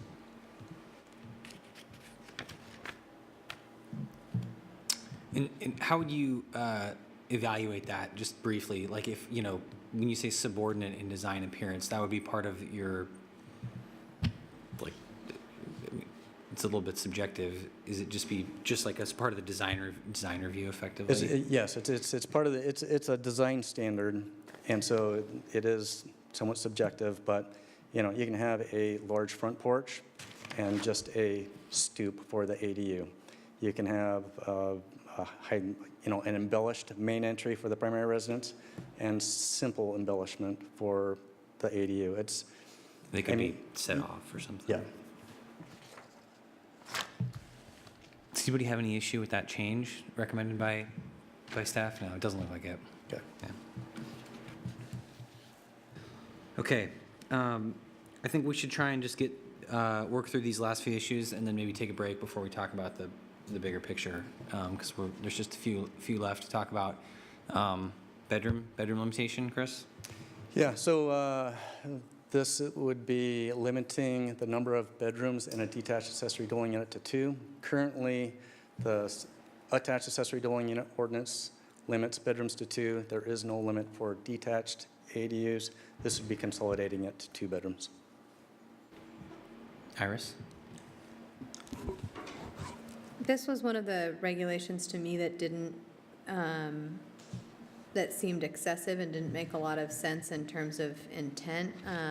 I know we talked about, we're going to talk about occupancy in terms of how many people can live there as well. And I know we've also talked about potentially revisiting the rule of 3 and what that would look like. And I think limiting the number of bedrooms, I think in terms, especially looking into the future, seems like an unnecessary burden to add, especially if someone had a plan outside of a particular design that was less expensive, that included an additional bedroom space. I don't see what the impact on, to green space or to space overall, as long as the exterior of it was the right amount of square feet. Anybody else? I think we need I do think we need to limit it to 2 because it's supposed to be a subordinate dwelling. I think when we start adding bedrooms, you are adding a lot more impact by noise, by parking, by individuals living there. It's supposed to be a secondary small dwelling, and even at 800 feet, in order to accommodate a livable area, you need to have a kitchen, a bathroom, a living area, and 2 bedrooms. There's only so much you can fit in, and my concern is if we allow development of a 3-bedroom, 800 square foot, somebody is going to minimize the other living areas in order to maximize their rental potential.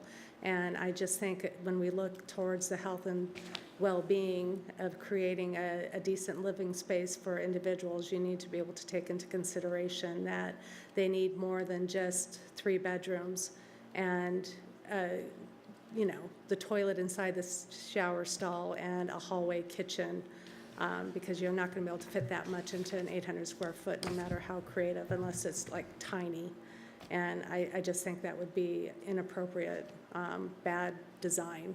I think 2 fits the need of being able to have your parents there, or having your college student, or creating some additional money. I think when you start getting into 3 bedrooms, you're just creating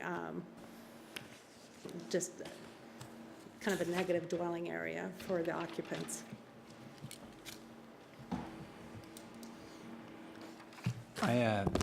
I tend to agree on the point that it's hard to fit more than 2 bedrooms in 800 square feet.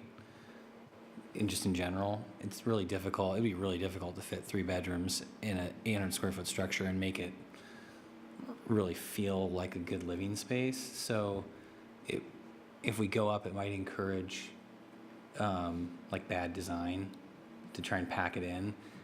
I think how we handle the next one influences that a little bit, because it's about providing flexibility for various definitions of a family. So if we go with the planning commission recommendation on the next one, I think 2 bedrooms. I agree, Lisa, that 2 bedrooms is. I just think the instances of 3 bedrooms are going to be super, super minor. Garrett? I share similar thoughts. I think, I mean, I could almost go either way on it, because I think with the size limitation at the 66% to the primary residence, or 800 square feet max, I think it becomes really unfeasible. But also, I do have concerns, like, as you get a lot of pressure on a rental market, people can do kind of drastic things, and, if rents are high enough and there's enough incentive to try to squeeze a 3rd bedroom in a place, that I think it could open it up for some bad design, and that's really not the intent. The intent is not to have 3-bedroom houses. These are supposed to be, backyard cottages. They're supposed to be small. So I support leaving the 2-bedroom limit. Is there any utility in deciding 12 first and then coming back?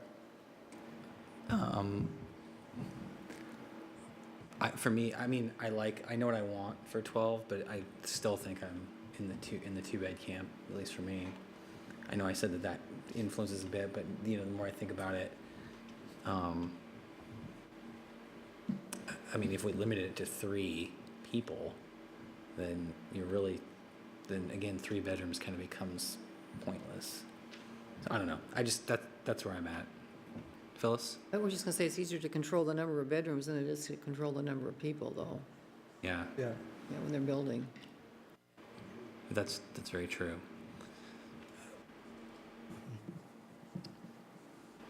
So do we need a motion? Well, I mean, we could have a motion. Yeah, I think we should. I move that we accept the planning department's number 11 to limit the number of bedrooms in a detached ADU to 2. A second. Okay. So there's been a motion and a second. The motion is to accept the staff recommendation to limit the number of bedrooms in a detached ADU to 2. Any further discussion on that? We've had some. Okay. We need to vote. So I just stated it. I'm not going to restate it. All those in favor signify by saying aye. Aye. Opposed? No. Okay. So that moves 5-1. So let's get to the next one, Chris, because it's kind of similar, this question of how we define occupancy. And we discussed this previously. You have staff recommendation, planning commission recommendation. Yeah, so, and again, currently for detached accessory dwelling units, there is no limit on the number of people, so it's assumed to be a family can occupy a detached accessory dwelling unit. There is a limit for attached accessory dwelling units, and that is 3 people. And so again, consolidating standards, we're recommending that it be 3. Preliminary guidance during the work sessions with Planning Commission is that we should look at using the definition of family to address situations where you have parents living in an ADU and they have 1 kid and they have another one. And staff's basically recommendation is that the definition of family is problematic to enforce on. It's proved to be very difficult and it's easier to enforce on just the rule of 3, just no more than 3 people. And that's where our recommendation is coming from. Mike? I'm in favor of the family definition. Even I do agree the family definition is problematic, and I think we may revisit that at some point, and then could be adjusted in regards to everything, including this. You know, in talking about the size and the number of bedrooms, I think we're more effective at getting outcomes we want when we enforce form, and when we start getting into enforcing, legislating, you know, what does a family look like, and behavior, you know, in a living situation, that's both hard to enforce and maybe not appropriate for our laws. You know, 2 bedrooms seems like it could lead itself to 4 persons. Those people might be underage, they might be children, there might be 2 couples. So the number 3 just puts a hard edge right at the line. I think that's just a little lower than what naturally might happen in a 2-bedroom unit. Lisa? I prefer B, partially because I know City Council that they'll be taking a look at the definition of family. And so when we're writing something current family definition, then if family definition changes, then that would change this. And then we could get an unsustainable number to live in a small dwelling. Was there any thoughts given to, based on square footage? Because an 800 square foot might be able to sustain or be a healthy living situation for 4 people, whereas a, you know, 380 square foot would not be the same. Yeah, trying to come up with that number for 1 person and 2 person, we did not entertain that. Unfortunate, because then it would give a little bit of flexibility for a larger unit to have more individuals compared to a much smaller unit. I understand it would be very difficult, and it would be difficult to enforce, just like 3 would be difficult to enforce. I fully believe that, you know, the couple that has 1 child who is having a second, the likelihood of them being displaced within that neighborhood is pretty would be unlikely for the most part.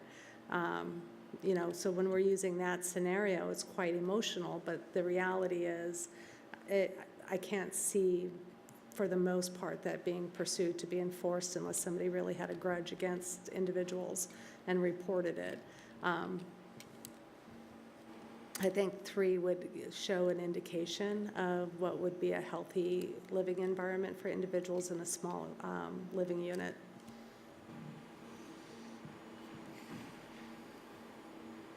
Anybody else have thoughts on this one? We had a planning commission recommendation and a staff recommendation differ. Iris? Can you update us on the timeline of when the city plans to look at revising the current family definition rule of 3? All I can tell you is that it's on the work program for this next 2-year biennium.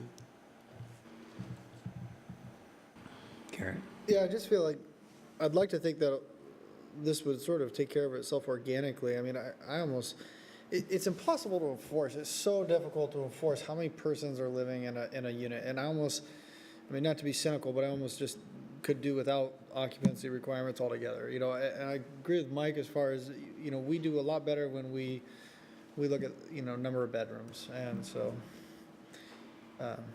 I guess where I'm saying is I could go either way, because it's really difficult to enforce. So by limiting, you know, we do have owner-occupied provisions, so you'd hope that would be helpful, that people wouldn't be renting it out to 8 people. And you hope that the size just sort of dictates who can live there. My thoughts. Is it true that in the absence of adding anything here, it just kind of falls to a DADU falling under the family definition? I No. think it would be good to state what it is.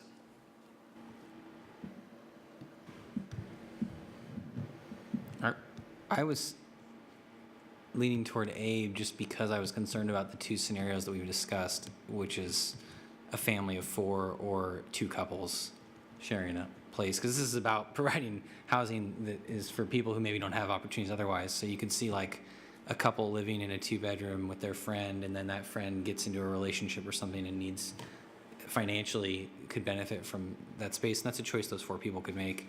Or I know it's no one's going to kick out the family with the baby, but if we write the code to allow them to, then they could. I mean, I think, there's part of me that agrees with you. Like, you know, you could do without occupancy altogether. There's only so many people who can live in an 800 square foot 2-bedroom unit. I would support B if it was 4. I can tell you that. That's where I'm at. I'm at family or B if there was 4. And I don't know if there's any sentiment for just increasing that number. I would support 4, Because I think that, you know, because I see 2 children, I see 2 couples. anything I think beyond that is that's- unreasonable. That's packing it too much in, and that's my concern about the current definition of family. We don't know what that's going to come out as, and it may not be appropriate. I think 4 would be more appropriate for 2 bedrooms. I support that. But wouldn't the landlord be able to define how many people they want? I mean, I think there are standards now, family or no more than 3 unrelated persons. You know, then if they had Yeah. a family with 2 children. Family but- covers my concerns. Yeah, But to Lisa's point, what if family next year is 8 unrelated people like Seattle has it? Yeah, but and who's going to rent to somebody with stack 8 bunk people beds in in a the rooms. 2-bedroom unit? But the definition family doesn't necessarily have to be blood related. That I think is what the city council will be looking at. So it doesn't mean that it's, you know, partners and children or cousins and brothers. It's definition of family, depending on which direction they go, could be very open-ended. It could be a tribe, and I don't mean by indigenous people, but people who self-claim to be family. I have family, I'm not related by blood, but they're my family. Right, but you'd think the landlord would see through that and wouldn't be renting to all those people. I don't think it's mandatory that you rent to whoever comes to your door, regardless of how many there are. No, but you have to protect the community from the landlord who might choose to do that. I'm going to make a motion to have an ADU occupancy requirement of no more than 4 persons. Second. Okay, there's a motion and a second. It was to have an occupancy cap of no more than 4 persons. Is there discussion on that? I shared my thoughts. I'm comfortable with 4. Does anybody else have commentary on that? Is there any right that a person who was renting and wanted 4 persons there could say the guidelines are 4 people and so No. you can't?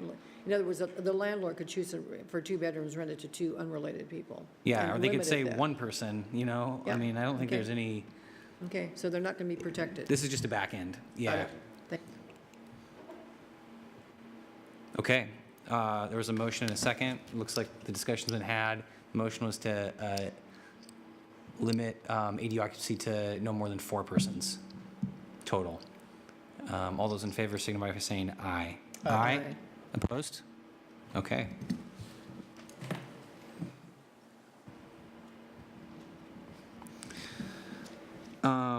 So, parking. Chris, do you want to walk us through the parking comments? Yes, and so for this one, again, consolidating the code, the accessory dwelling unit ordinance requires 1 parking stall per bedroom. The detached accessory dwelling unit provisions only require 1 parking stall regardless of the number of bedrooms. So this would be consolidating all ADU types to 1 stall per ADU. And then it would further allow administrative reduction of that parking based on site-specific factors. So, for example, if by requiring that additional parking space, they have to put in a curb cut, and that curb cut would take away on-street parking, public parking, that parking requirement could be waived to preserve that public parking. Lisa? I would prefer to leave it 1 per bedroom. I know we're going to be revisiting this. We're not yet a community that does not have automobiles. I think in some of the older neighborhoods, parking is extremely difficult.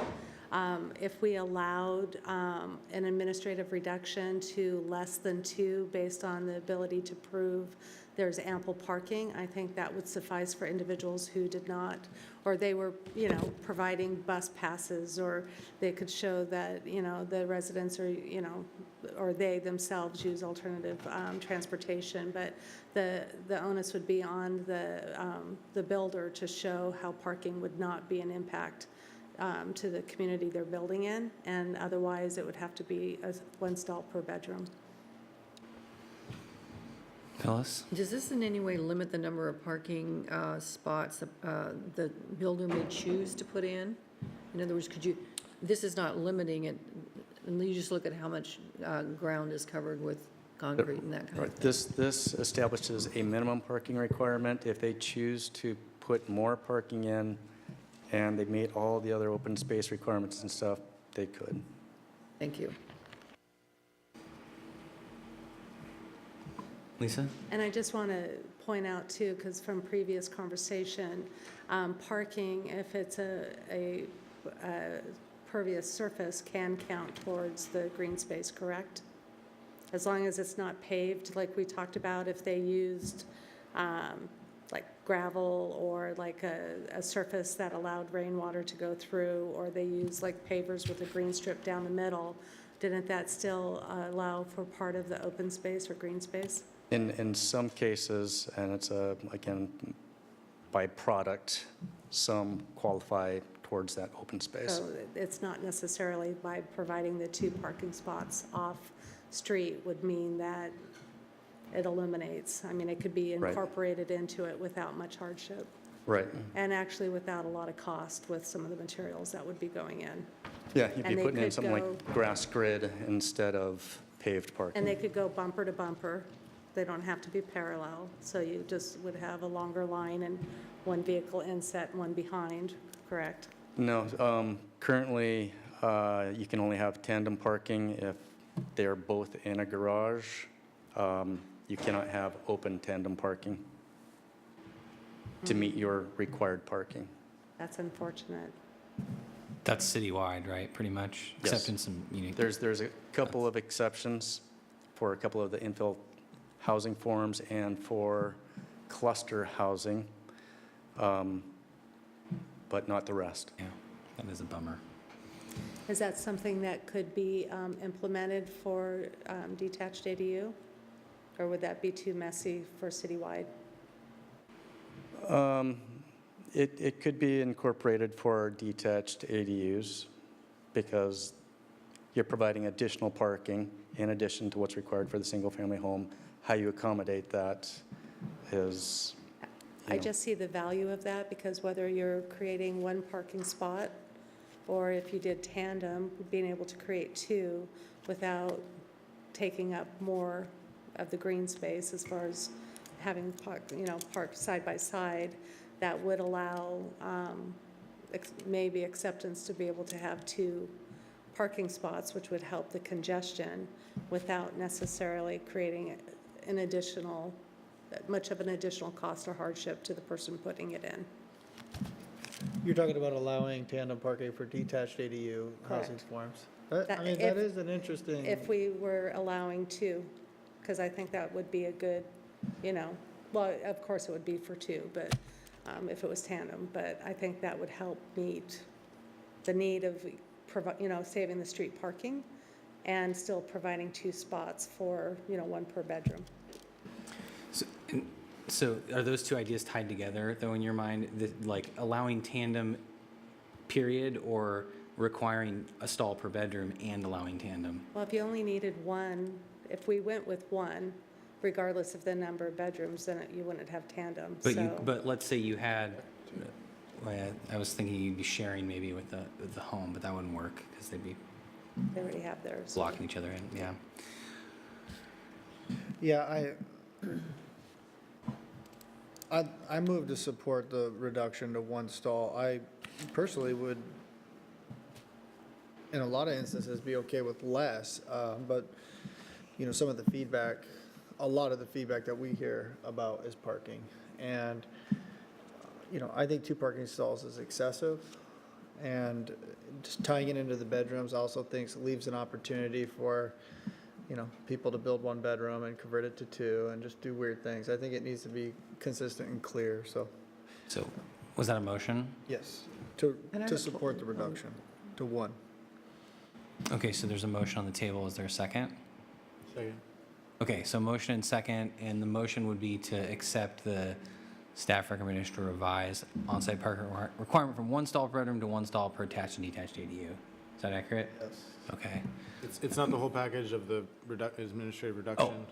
Garrett, were you suggesting the full package adopting, allow for administrative reduction, or as a separate issue? Yeah, I mean, we could treat it separately. I think the administrative reduction, I like that. I mean, there are circumstances where maybe somebody could demonstrate that they don't need to provide any parking. Well, just, you just need to share what the motion intent was. Was it to address both? Yeah, to Okay. address both, yeah.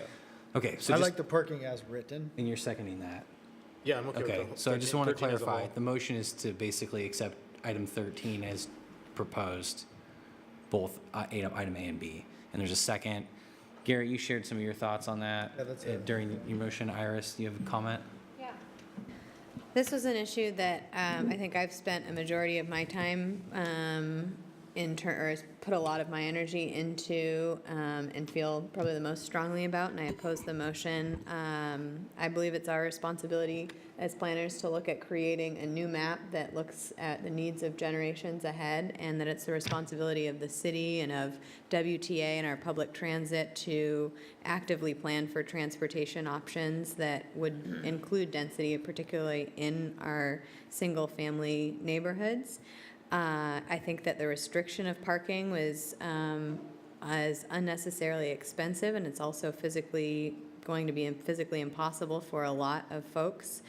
And I think one of the biggest issues I see with it is that if parking isn't a problem, then it shouldn't be a barrier to development. And I agree that we've heard from a lot of people that it isn't a problem in our community, but I don't believe that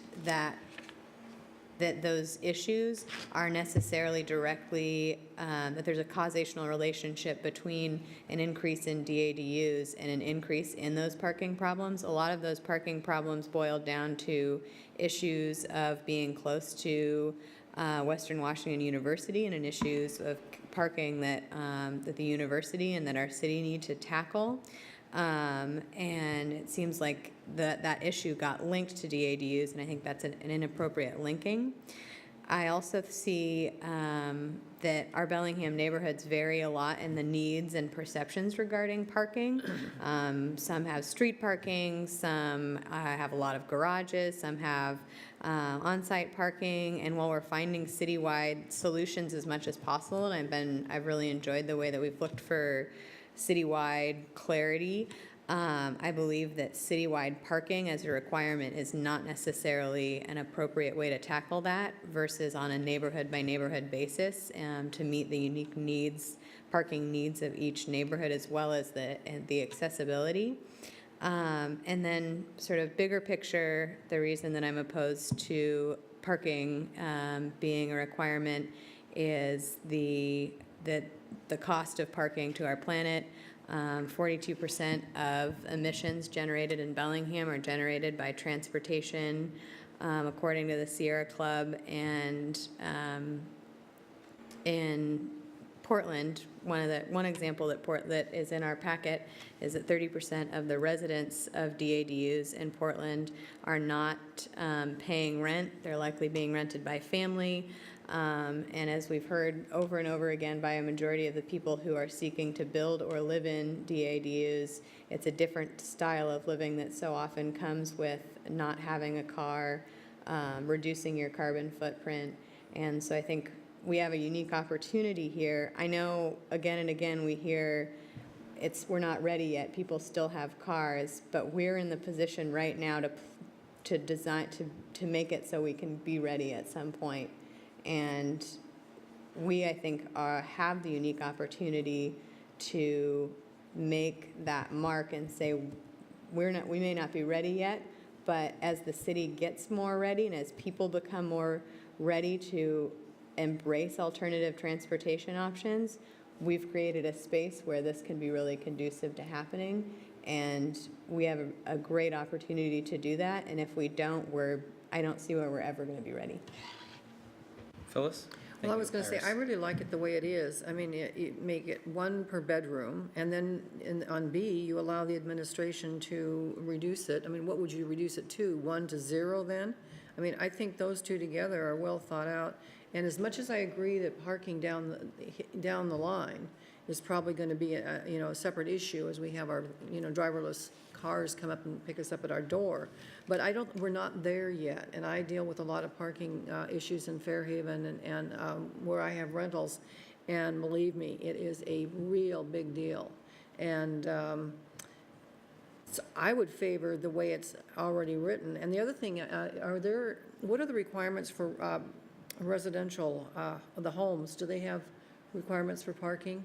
A house, like a 4-bedroom house that has an ADU in the backyard, do they have does the primary residence have a parking? The parking requirements for a single-family home are 2 parking stalls, regardless of the size of the Correct. single-family home. So if they had 3 parking stalls, they could just allocate 1 to the ADU then? So it doesn't really add anything, it just realigns them, right? Okay, got it. Okay, I would be in favor of the parking language the way it exists now. So that's not the motion, though. That is the motion. No, you're suggesting 1 per bedroom. I Phyllis. am, I'm suggesting 1 per bedroom, because otherwise B makes no sense. Would you take it then from 1 to 0? Yeah, you could take it from Well, 1 I to mean, 0. they could anyway, but at least you're starting out with 1 per bedroom, and like I say, my experience has been there are cars all over the place, parking in oddball spots. Yeah. Mike, thoughts or?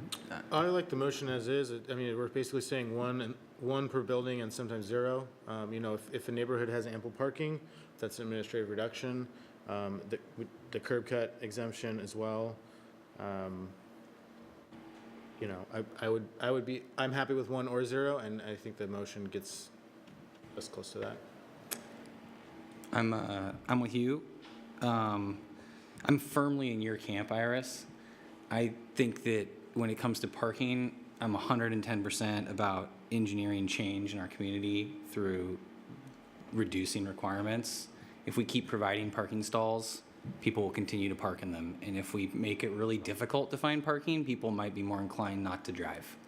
And I just think that's the reality. And I deal with this in all my projects, and if we just say, well, we're not there yet, we're never going to get there, and we have to force that change. But, I would almost be inclined to be fully in your camp and say no to this motion, but I just don't think that would be successful. And I want to see some progress, and going to 1 with an option to administratively reduce to 0 if the conditions are appropriate, maybe gets us as close as we can get right now. It is a step in the right direction. It's not the big, huge step, but it's a step in the right direction. And hopefully, if someone had conditions that they could demonstrate that they didn't need a stall, they could use this administrative allowance to reduce. The director can reduce parking to nothing. So they could accomplish that. So I'm torn because I would love to go to none, but I just don't think that would be successful in the climate we have politically in our community right now. So I support the motion because it's as close as we can get, in my opinion. And I think unless anybody has more comment on that, we could vote on Garrett's motion. Okay, so Garrett made a motion to accept the parking proposal as drafted by staff, revise on-site parking requirement from 1 stall per bedroom to 1 stall per attached or detached ADU, and allow for administrative reduction as proposed. All those in favor signify by saying aye. Aye. Opposed? No. Okay, so that is a tie, 3-3. which means that the motion fails.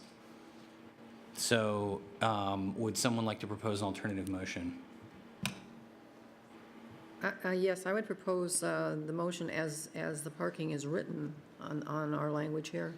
That's what Garrett just proposed, which is Well, to, didn't he reduce down, as written, staff is proposing to reduce it from 1 per bedroom to 1 per unit. Okay, I'm sorry, I would back up and say, leave it at 1 per bedroom and with the administrative reduction as proposed. Second. Okay, so there's a motion on the table to require 1 stall per bedroom and allow for administrative reduction as proposed. Any discussion on that?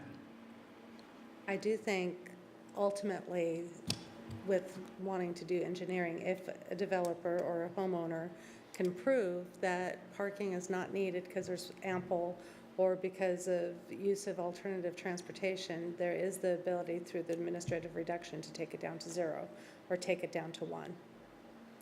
So I think the goal of reducing the parking in the appropriate area is available. So that's why I support that. I really think this is a step in the wrong direction. I think it's a step backwards. You can have a 4-bedroom home with 2 stalls.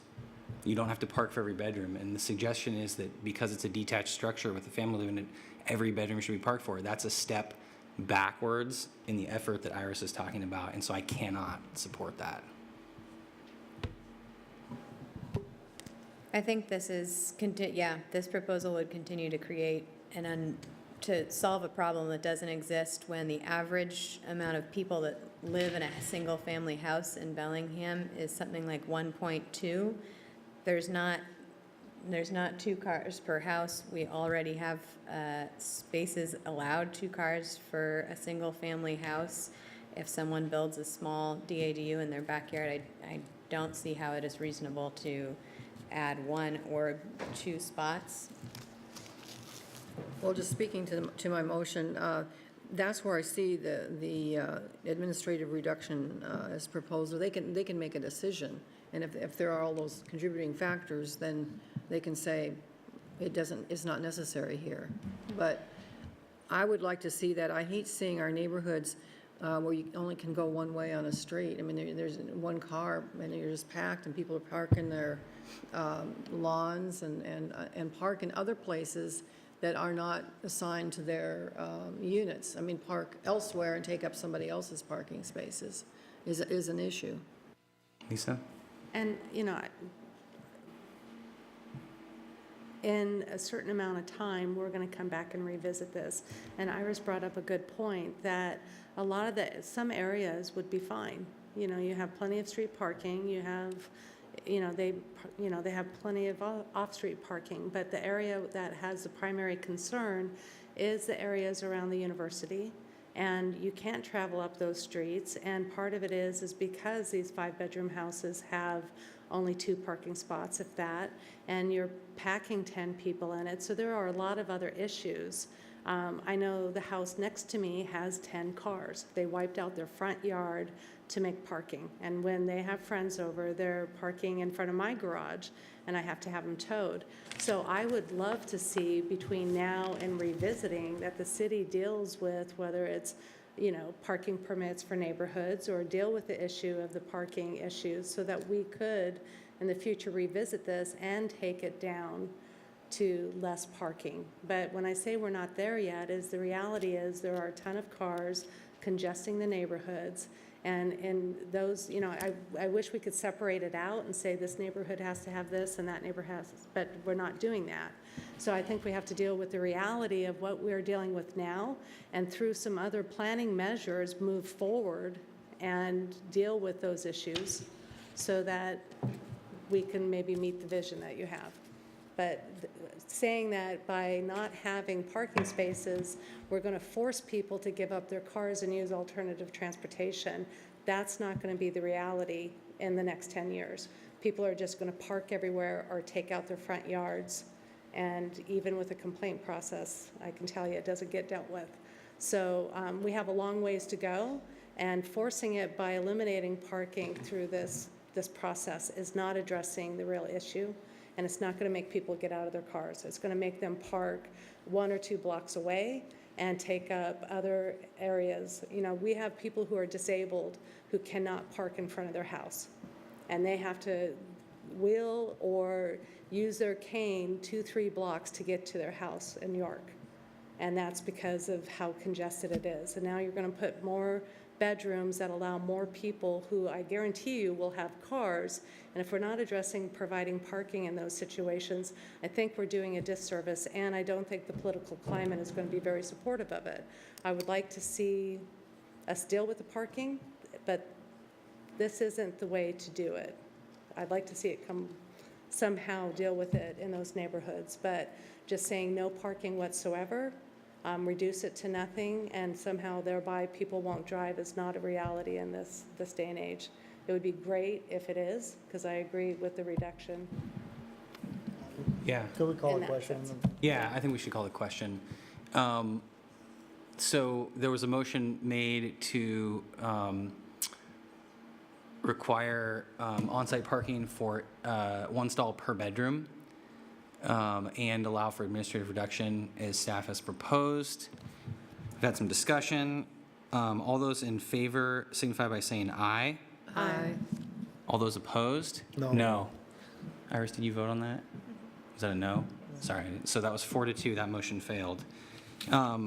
Chair, Yeah. can I restate my motion? I mean, I think there was a little confusion on how it was stated, and Yeah, I don't know if there's any procedural issue with that. I mean, we voted on Garrett's motion.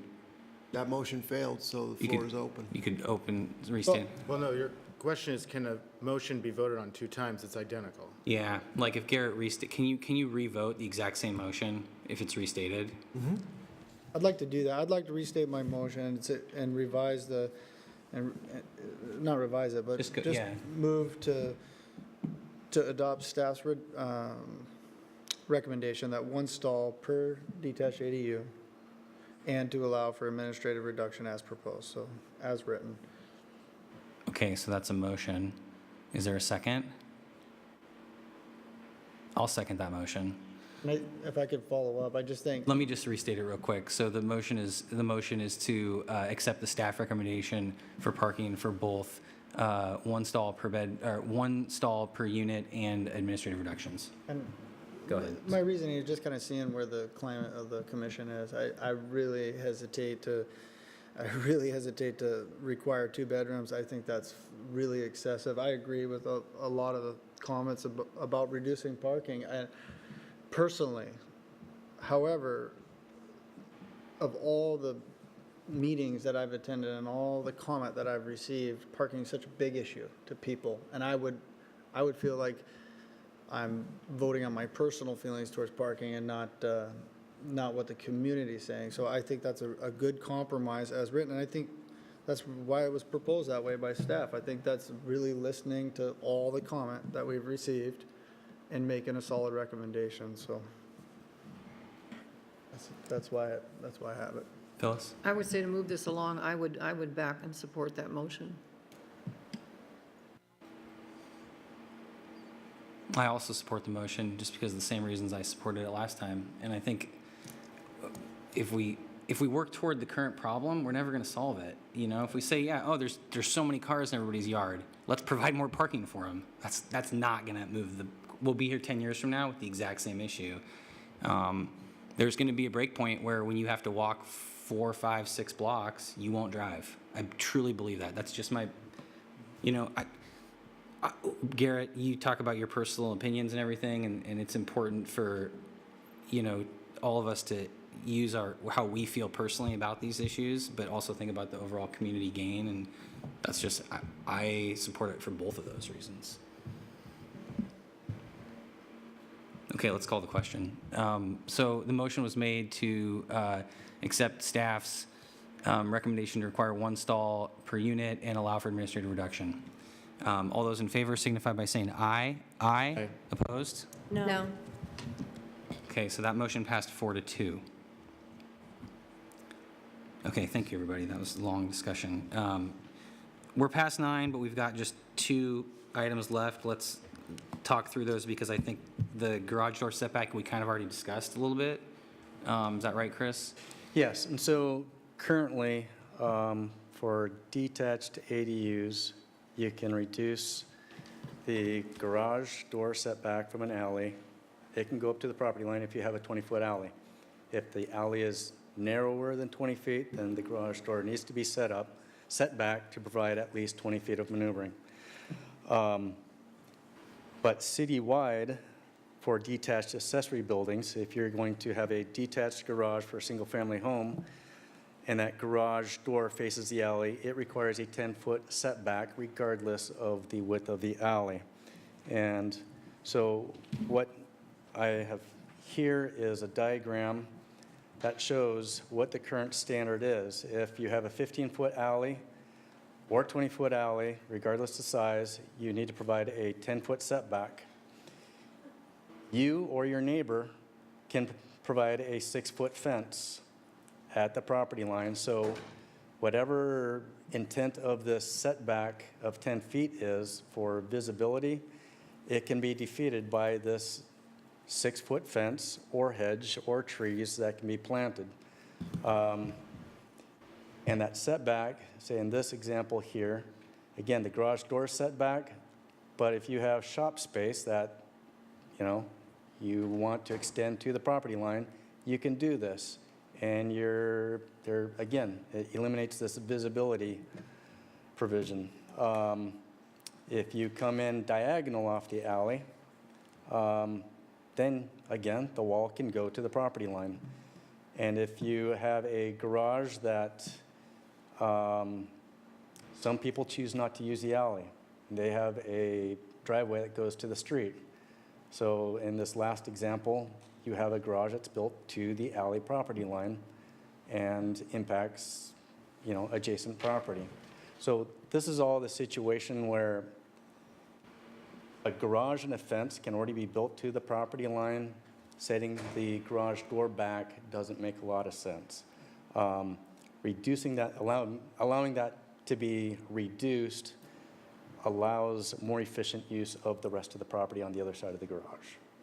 And so staff is proposing this for not just accessory dwelling units, but for all detached buildings citywide.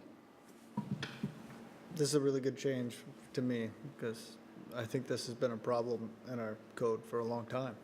So, And you still have to have the maneuvering distance that we talked about earlier. So if Yes. the alley was 15 feet in that example, you'd be 5 feet back Right. to get 20 feet of maneuvering. Right, So this doesn't eliminate that requirement for safe maneuvering distance. right.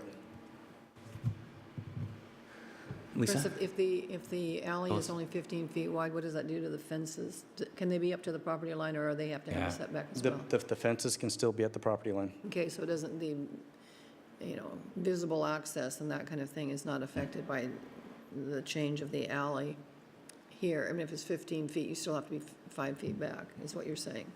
It just moves the garage, it allows the garage door to get closer to the alley. Got it, okay. Lisa? Just for clarification, we're using, the definition of garage is where a vehicle is stored within the building. So as far as how this applies to detached ADUs, would be like a carriage house situation where the living unit is above or perhaps adjoining, it's a half and half type thing, like to the right there where you have the shop that goes up, that could be the dwelling unit and then that. But we're not Correct. talking about just a standalone detached ADU. It's like there would be a vehicle within the garage type situation, correct? Yeah, if they Okay. choose to build a garage with the ADU, this would allow that garage setback to be reduced. So if somebody builds a garage, say that far side, and or one of those, their original plan is to build a garage and this applies, and then 6 months later they decide to convert it to a detached ADU, they would be able to do that Yes. without having the setback. Now, they would be able to, regardless, if they weren't building a garage, the way the plan is going, they'd be able to go right up to the property line in the alley to build a detached ADU regardless of the garage, correct? They don't have a setback, would they? They would not have a setback. So for example, if this building was proposed to be a detached ADU and no garage Right. associated with it, they chose to have open surface parking on the side, so they just park right here, this ADU could go to the alley property line.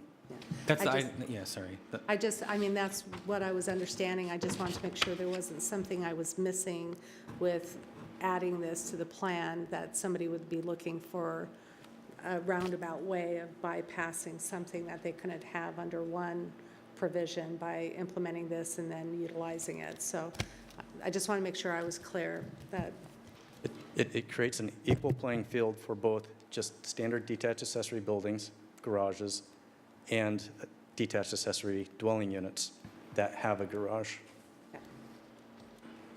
Is there any further discussion on this one? Is there any objection to this change from anybody? Doesn't look like it. Thanks, Chris. The last item's one we haven't talked much about, but I noticed it was in the findings of fact. Do you want to just real briefly explain what's up, and then we can have a brief discussion?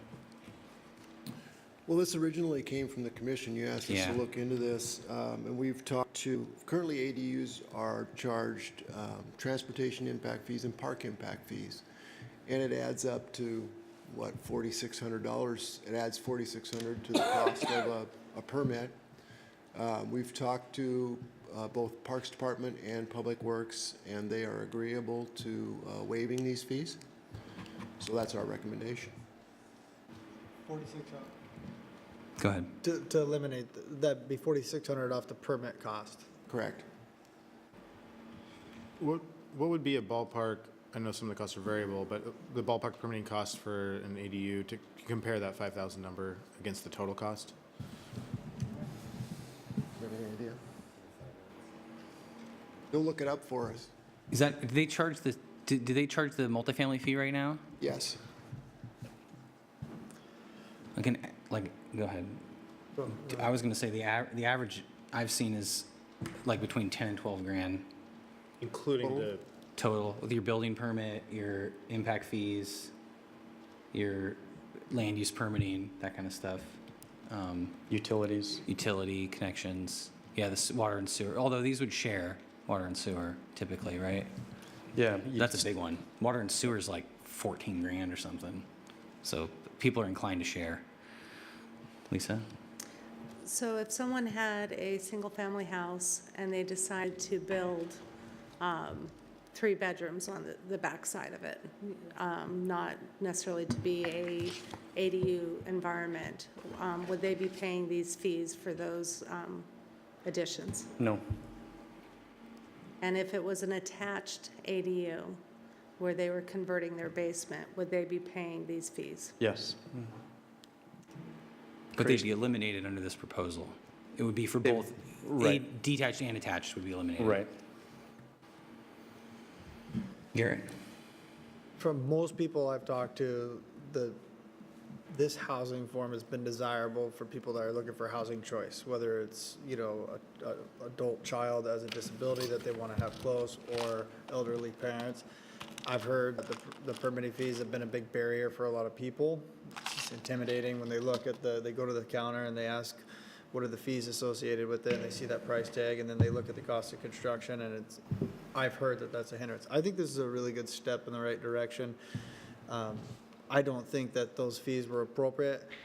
I think they were probably a carryover from just not knowing exactly how to charge for these types of units. You're sharing a sewer service, you're sharing a water service, so, and it is a very small amount of infill. I think it's totally appropriate to make that reduction. I'm really encouraged that you guys did that. Really encouraged. Lisa?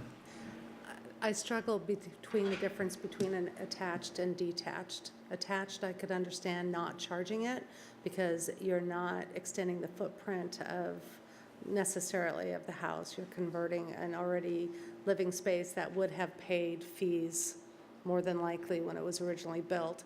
I don't agree with it for detached because you're creating a secondary living structure. And with that, you have additional people who will be utilizing the parks and our infrastructure. And I don't think we, as a city, are so flush that we can just bypass the park fees. I would love to see bathrooms put into some of our neighborhood parks. There's not the money for it. I would like to see in some of the neighborhoods sidewalks to be able to be put in, but there hasn't been the money for it. So if we're allowing, someone is basically getting to build a secondary unit They're going to create, not in all cases, but in many cases, additional income.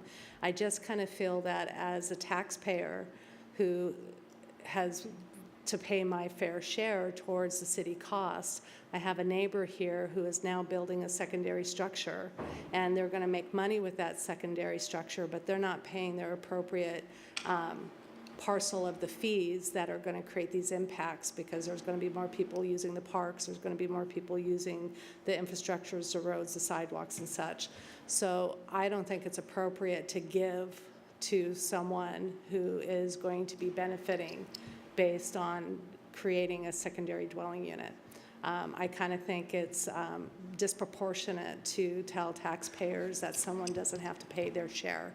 And I know that there's cost to it, but there's costs. And as someone who wants to build a structure, you have to just plan that you're going to be paying your fair share in order to be able to build that living unit, like everybody else. So how can we tell a developer, and truly, so if I'm a developer and I'm going into a new area and I'm going to build, 20 houses and each one's going to have a detached ADU, I'm getting a large reduction building additional living units that I'm going to be able to profit off of. And I think that's giving developers a hand up who are already, going to be making profits. So, I just think that it's just not equitable to bypass these fees. Phyllis? I can see the idea of impact fees being one thing, but what about the annual taxes? If you have an ADU, a detached ADU, let's say, what about those fees for schools and all these other line items that happen on the regular tax statement? What does that happen to the ones with a detached ADU? I mean, it doesn't affect it? No, it doesn't affect your property taxes. Okay, well then, These are fees that you pay at the time you get a permit. no, I understand that part. I was just wondering if ultimately down the line there was any impact on the property taxes, and you're saying not. No. That would be the one that I would think would be least fair, with no impact property taxes. Is it, the assessor doesn't raise the value of the land if there's a Well, they might. Well, they certainly could, yes. Yeah. oh, okay. Yeah. It sounded like you were saying there's no increase in No. property Oh, in taxes. terms of impact No fees. waivers or anything. So what has been the assessor's practice and timeliness from a DADU being built to the value of that assessed land going up and therefore the property taxes going up? They do assessments annually. Yeah, they get copies of all of our building permits, so they tap into when, like, a new house is built on vacant land. We ship all of our data to them on new structures, and ADUs is one of those things. So they have our data, their timing, and when they go back in and update, and I'm not sure of that. I think it's annually, though. But eventually, with some sort of small delay, that property owner will be paying higher property taxes every year Yep. into the system at a relatively higher rate than their neighbor who didn't build a DADU. I think that the disproportionate cost is to the ADU if we allow these fees. You build a single-family home, 2,000 square foot home, and you pay the same impact fee that you pay when you build an 800 square foot ADU. That means that you're paying a higher percentage. The fee is a higher percentage of the cost of construction. So you're like punishing an ADU pretty significantly. And everyone got up and said, this isn't about affordability, but we could do one thing to make it about affordability, which is make it cheaper for people to build them. So I'm 100% behind eliminating the impact fees. Lisa? I mean, if it's proportionate to, an 800 square foot It's not detached based on ADU, size, it's per unit. But It's a then flat fee. I could see reducing the amount for a detached ADU so that it's proportional to whether it's a single-family home that's 20,000 square feet or something, but just to eliminate it completely, I think is inappropriate. I could see reducing, but not eliminating. Garrett? This is our last item. I'm going to make a motion to support the reduction, or the elimination of those impact fees. Okay, there's a motion. Second. Okay, there's a motion and a second. Motion is to support staff's recommendation to eliminate impact fees for ADUs. This would just be park and transportation. They're already exempt from school. Any If you want further- additional information, I have the totals. So we had a carriage unit that was built last year under the toolkit, so very similar to what we were talking about. Their total building permit fees, which includes the impact fees, was just over $6,000. Okay, it's a little bit cheaper. Yeah, so if you're eliminating, you're taking the cost of just the building permitting process from $6,000 to $2,000. 2,000. Okay, so, Just to. yeah, and then just to- Iris after Garrett. No, Garrett, Oh, go ahead. sorry. No, Garrett, go ahead. Just to say, there's impacts, we're talking about providing housing choice within our city limits. There's impacts fiscally to expanding. Those put a lot more pressure on our police, on our fire, on extending our infrastructure. So there's costs in not encouraging infill. And I'm not just talking about detached ADUs. Just in I'm just general. talking about in general. So, if you could look at it as a subsidy, you could look at it as an inducement. I look at it as being fair. I think the reduction's fair. And also just the people that I've talked to that are interested in this housing form are not developers and trying to build these things to sell. It's people that want housing choice. And we need to encourage that. It's people that have, like I said, adult kids or elderly parents. And we've heard that in our testimony. And we should be supporting those people to have options, on their property. And this is one way to do it. Are you suggesting eliminate, or are you suggesting reduce? Eliminate the 46. Yeah, so let's, we've had discussion, let's have a vote on this and, oh, sorry, yeah, I forgot, I'm sorry. Clarification, it sounds like this isn't the full picture of fees then. What's the building fee and where is that money going and how is it levied? That's that money goes into the Development Services Fund, and it covers the review of the plans, and it covers the inspections of the construction, all of that stuff. So whenever you build something, there's a building permit fee and a cost to do that. But that fee is tied to the construction cost of the home, so it is tiered to what you're actually building. So it is more equitable because if you build a small unit, you pay a lot less, right? Correct. Yeah. The example that we had was it was a 500 square foot living area and a 500 square foot garage. So it was a 1,000 square foot carriage unit out there, and it was $6,000 for the fees. And that doesn't include like any upgrading to the water and sewer. So if currently there's a water and sewer meter, and that's based on the number of fixtures in a property. And if you're adding your ADU and you have to increase that meter size, then your fees will go up. In this case, the meter was fine for that, and there were no additional costs associated with it.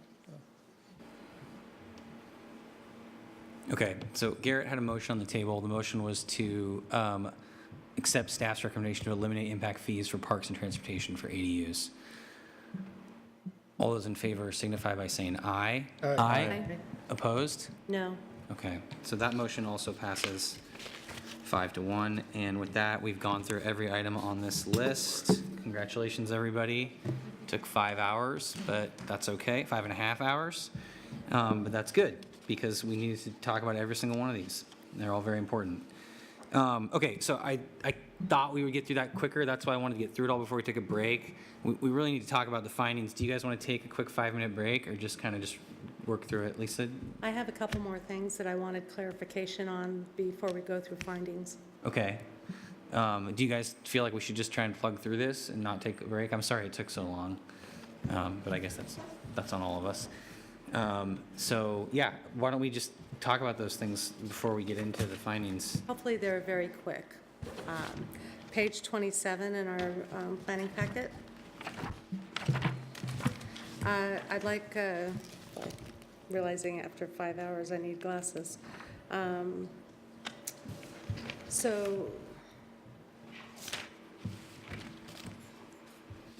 Let's see.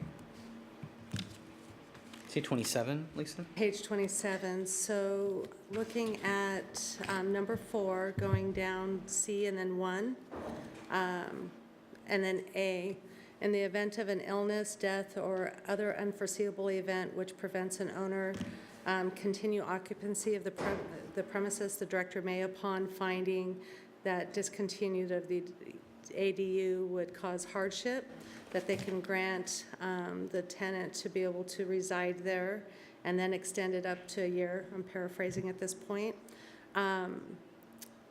Can both units get rent out?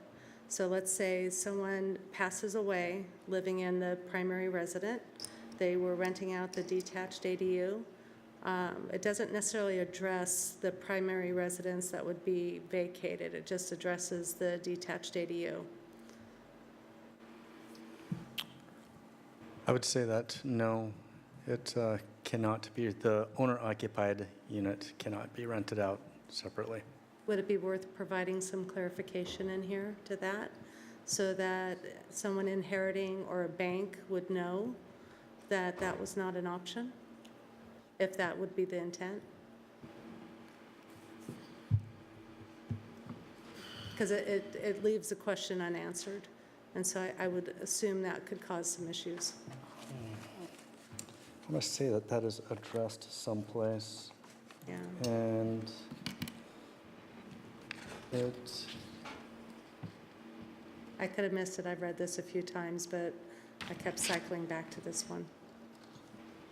so this is the owner-occupied unit. So it says here in the definitions, it gave you some definitions, page 11 at the very bottom, says owner-occupied. This is the definition of owner-occupied.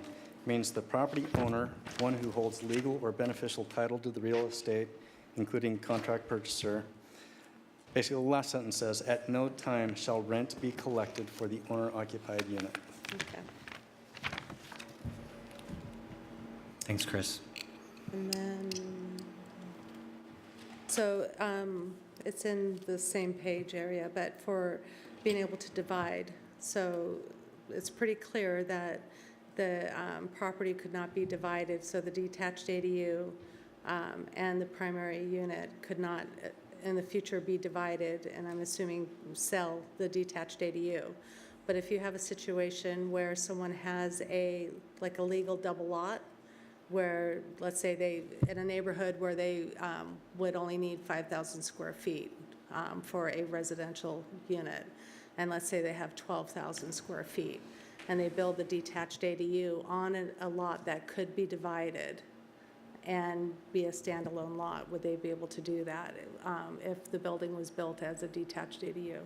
Potentially, if the zoning is one unit per 5,000 square feet and they have 12,000 square feet, they can subdivide and build a separate 5,500 square foot single-family home. So if they choose to build an 800 square foot ADU, that's much less impactful than a 5,500 square foot single-family home.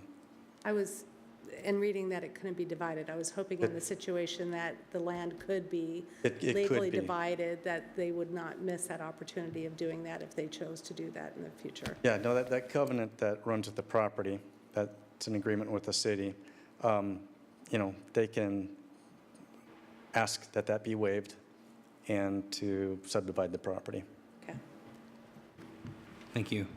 Yeah, I have a question on that owner occupied. Didn't we have some language that suggested that the owners could actually occupy the ADU and rent out the larger house? Yeah, there is no restriction on what unit the owner lives in. Basically, the owner must live on the property. Okay, but So the owner could live in the ADU and rent the Correct. house? Yeah, that's how it's drafted. So it's under C1 on page 27. The owner of the subject property shall reside on the premises, whether in the primary or accessory Got dwelling it. unit. Yeah. yeah, I thought we had it elsewhere. Lisa, were those the only two? Okay. So we've pretty clearly addressed all these changes. This findings of fact that was drafted and conclusions at the end speaks to recommendations and has 7 of them. And it is the idea that these are kind of more generic in that we don't have to adopt all these specific changes we just made motions on. It's just assumed that all of those decisions All will all be of those changes are reflected in the ordinance. So if a motion was to come forward to approve this, it would be assumed that those recommendations would be in there, or should it be stated in the motion that those recommendations that we made are incorporated? Does it matter to you? No, I think you'd want to include it Yeah. in the motion. Okay. And I just to point out, the underlying text in this version of the findings are statements that we added based on the discussion that you've had that weren't in the original version.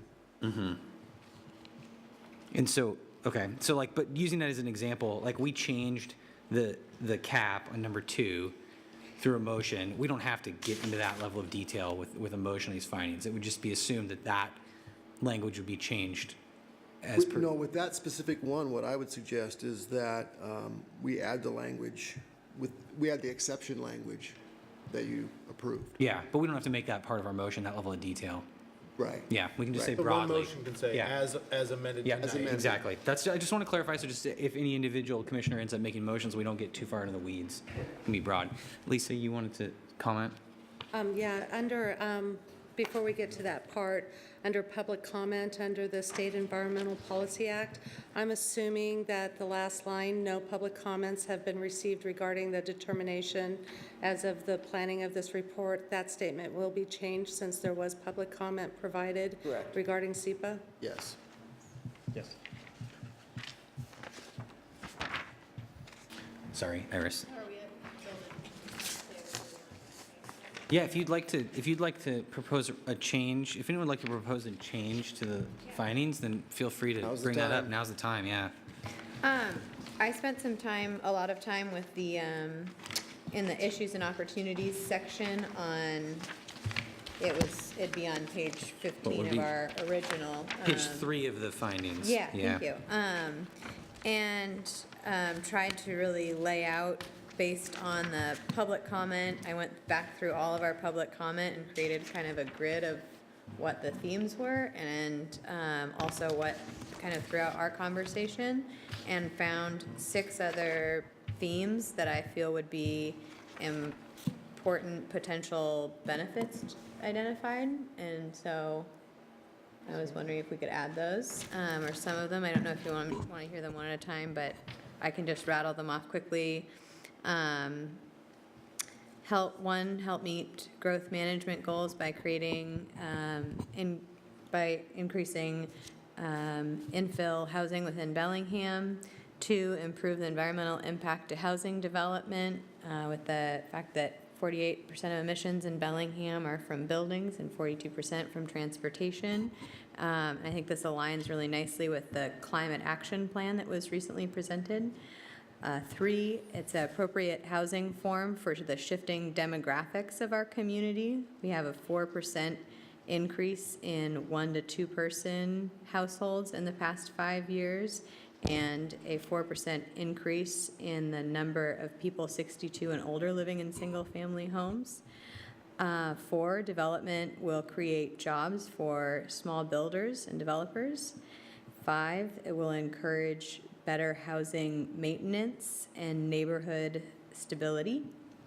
That's it. Lisa? I have some concerns citing statistics or approving statistics that I don't have that information in front of me where I can go and see how valid it is or if there's something that might contradict it. And I think given that this should be a document that even though there's specifics when we're citing from one study, a particular statistic, that's a snapshot now that may not be relevant 2-3 years from now. So I don't mind necessarily broader statements being made, but when we're citing specific statistics within the issues and opportunities, I have great concern about that. There already are stats in it, though, and there one about Portland. Yeah. Yeah. I think I would say particularly citing the climate action plan that was just presented to city council seems really relevant.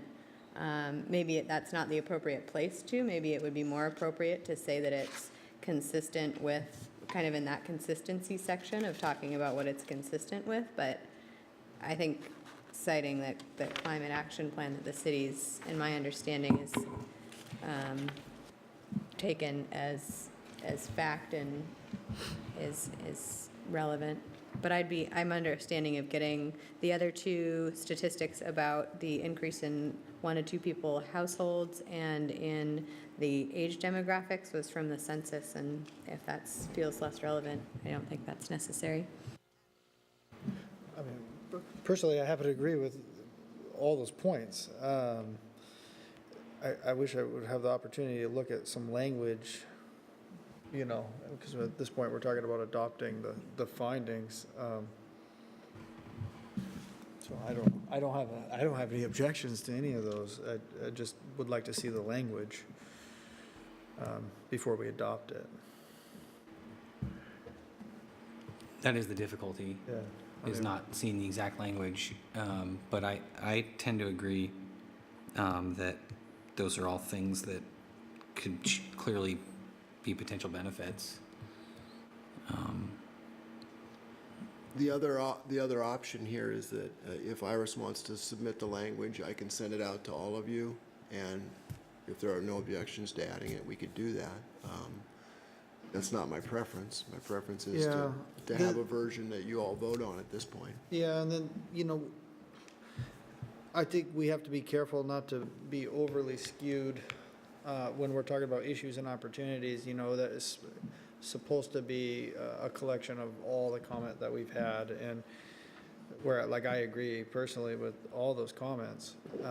I could see where that could be construed as being overly optimistic about this new housing form as how it's presented, so I guess that's, I'm not quite sure where to go. That was sort of my goal with it. I know, was I to see it, I see include it. I all just the have public concerns comment. having something like that added without being able to preview it in advance and being able to vet it. I mean, we're voting on something on the fly that isn't in written, it isn't in writing, it hasn't been presented to us in advance, where we would have the opportunity to look at that data or those numbers and say, I agree with this, or I don't, or did you look at this study? Presenting it at the last minute now without us being able to actually see the language of it and vet it, I'm just not comfortable adding it. I wouldn't mind adding it later in the final proposal if we had an opportunity to look at it in advance. I wonder, can I make a suggestion? Go ahead. Would you feel comfortable incorporating, you know, some of those ideas into maybe one comment, like, now, and we could talk about it? I don't want to be, like, insouciant or, you know, or dismissive about it. I see that you've done the work and looked at a lot of comment, and again, I agree with a lot of things you said, as opposed to having the 4 points, maybe consolidating it into one item that you felt was, I don't necessarily think that would be appropriate. I think the point of this was that I felt that the 2 points didn't necessarily capture the conversations that have happened over the last work sessions and the public hearing. I tend to agree with you. But, and with I think with I'd this rather one. hear from Ollie as well. Like, I didn't know that there was a different, I didn't know that I could submit it, and I didn't assume that, I thought it would be inappropriate to email before we had Yeah. gone over the ordinance, to assume that we were going to even approve the ordinance, or to make those recommendations. It didn't feel appropriate for me to have typed those up in advance. Sure. And it's, Or I would that's, have, I'd well, be happy yeah. to. I have them written in exactly the way it would take me very little time to type them up and send them to you. Well, and it would be something that we would all end up Yeah. reviewing. If they're in a form that we could put on the screen, if it's the commission's desire, we can put them on the screen and you can go through them. My handwriting's. Well, I mean, look, worse this for comes wear. down to, are we going to try and move this forward tonight or not? I mean, you know, the appropriate thing to do, if this is truly something that the commission wants to incorporate, wouldn't be to try and, you know, hash out language right now, unless we want to spend another hour, which I'm okay with, but that's what it might take. And I apologize that that wasn't, you know, something that was more clearly, like, explained, that you could have done that. And that's obviously nobody's fault, because we didn't know how far we were going to get with all this. But you know what I mean? Like, you don't want to, like you said, Garrett, you don't want to rush that kind of inclusion. But at the same time, there's implications to not concluding our discussion of this topic tonight. This is sort of, my understanding is the intent of this is sort of, this is what we've done, what we've heard from the public. We spent a lot of time with a lot of public comment, and the city council may not spend as much time with that public comment and so I think that was sort of where my understanding of sort of the significance of this piece. I wonder, Maybe I'm putting too much weight on it. well, no, I don't know if, is it the right spot? You know, like the first item you talk about is kind of like consistency with our GMA goals, right? Is that the first one? Mm-hmm. And I'm just wondering if a lot of this is captured in the discussion of the comp plan, and then the conclusion that we find that the proposal is consistent with these comp plan goals, like goals and policies. I mean, do you think, Iris, that is better captured in the context of our comp plan goals and policies? Because, I mean, did we really hear a lot of specific public comment about shifting demographics or these things? We did. We heard some.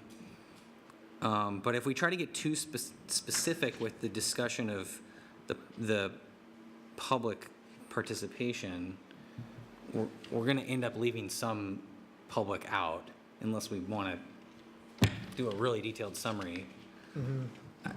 I don't know if there's a better. Which I think the summary would have to show varying opinions. Total, and, yeah. You know, because we could, Yeah, it's interesting. I don't know that this has come up before, because, you know, what we tend to do is kind of get the wedge issues identified, and we work off those, and we oftentimes, you know, leave the actual findings as written. And a lot of it, you know, this conversation has changed over time, you know, so are the issues and opportunities reflective of this process as a whole? I probably would say they're not. Personally, I've never thought about that before, but I'm comfortable doing whatever. I feel we need to move this forward tonight. We need to make a motion and recommendation.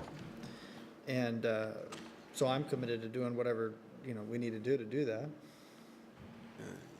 The council will get a packet similar to the big packet we had a month ago. Council will get everything that you've seen. And this refers to attachment E, the opportunities concerns matrix. The opportunities concerns matrix we see is dated 2015 from some of the original stuff. And then, like, you know, last meeting we had a summary of the issues and concerns from the public comment from the public hearing. It does seem like there's a little bit of a gap there from the early on analysis of concerns and issues and opportunities, and through the end of the conversation at the January 15th meeting. And if we can plug, does that warrant an update to that attachment, or is that something where we can provide a high-level summary that has a little bit more than 2 bullet points to summarize here in the findings of fact? I mean, you suggesting it might be better to just like have staff update attachment E to be. Well, I guess I'm suggesting maybe that's maybe too much work, but that is lacking a little bit. I don't know. What issues you think are not covered in either this handout or the opportunity and concerns matrix?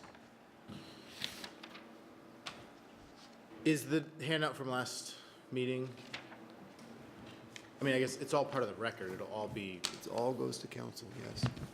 All be there. But at some point, you get a packet like this that's got, you know, kind of more of the meatier points to it. Mm-hmm. And I just worry that, like, even this little sheet gets lost in the shuffle.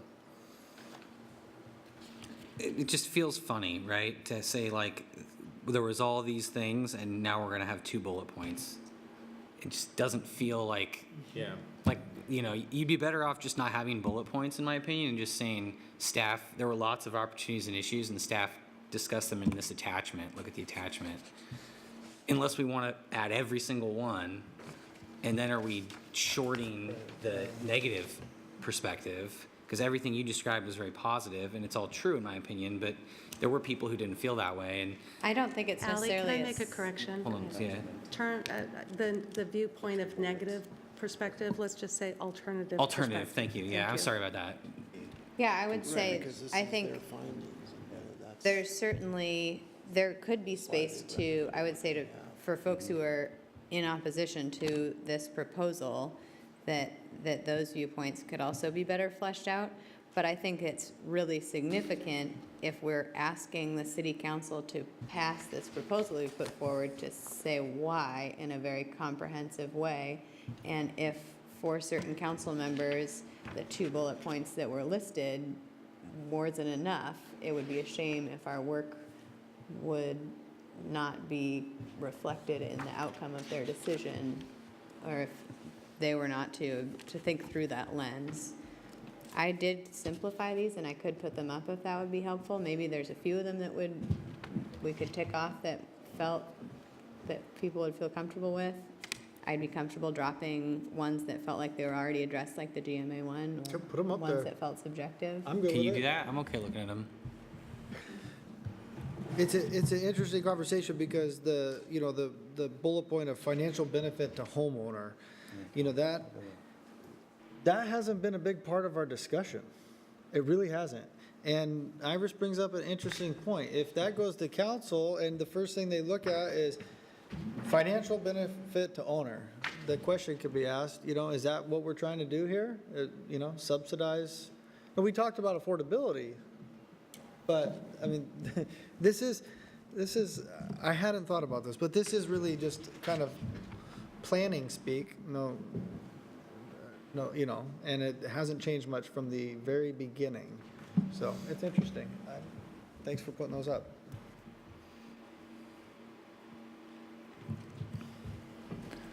Maybe another thing to think about is there anything under issues and opportunities that we feel like should be removed?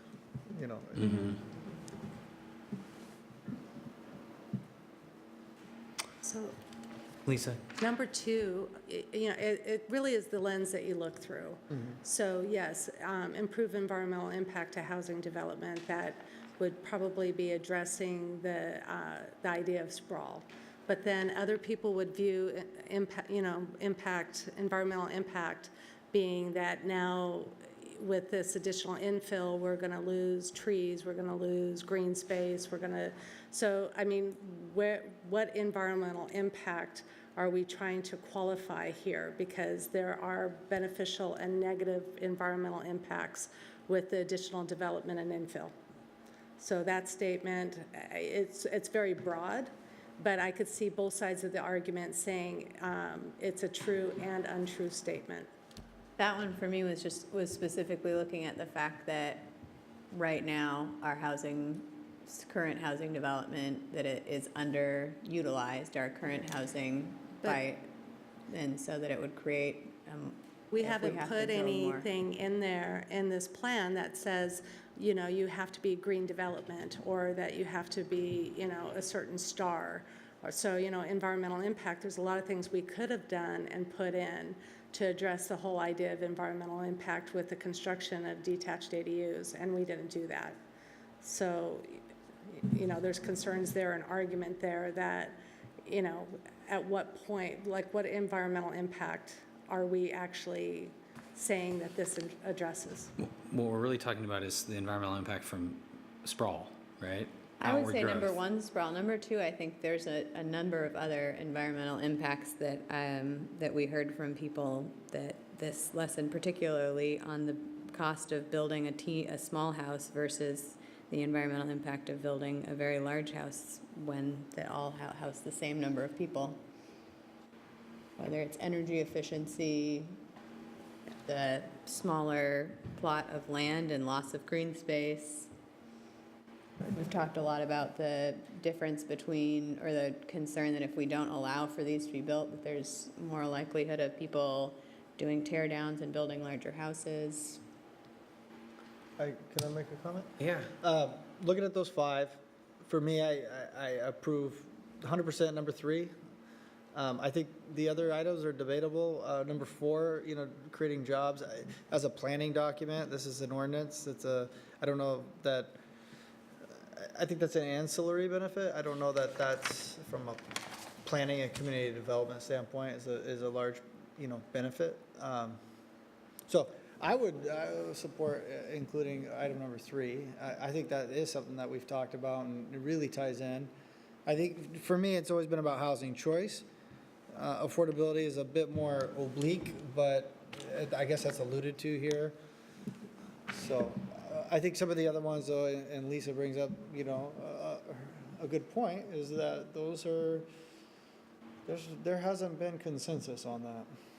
And through the testimony that we've heard, both written and oral, there has not been consensus on that, so. I could see adding 3. The other 4s, I could come up with a counter argument. I think number 1 is kind of addressed in here as far as the GMA. And I don't know if this necessarily reduces sprawl. I could see a counter argument to that because not everybody wants to live in a detached ADU. There are people who want, I know 2 who could have bought various houses in Bellingham and they're out in the county because they wanted 5 acres. And that was a choice, not because they didn't have one.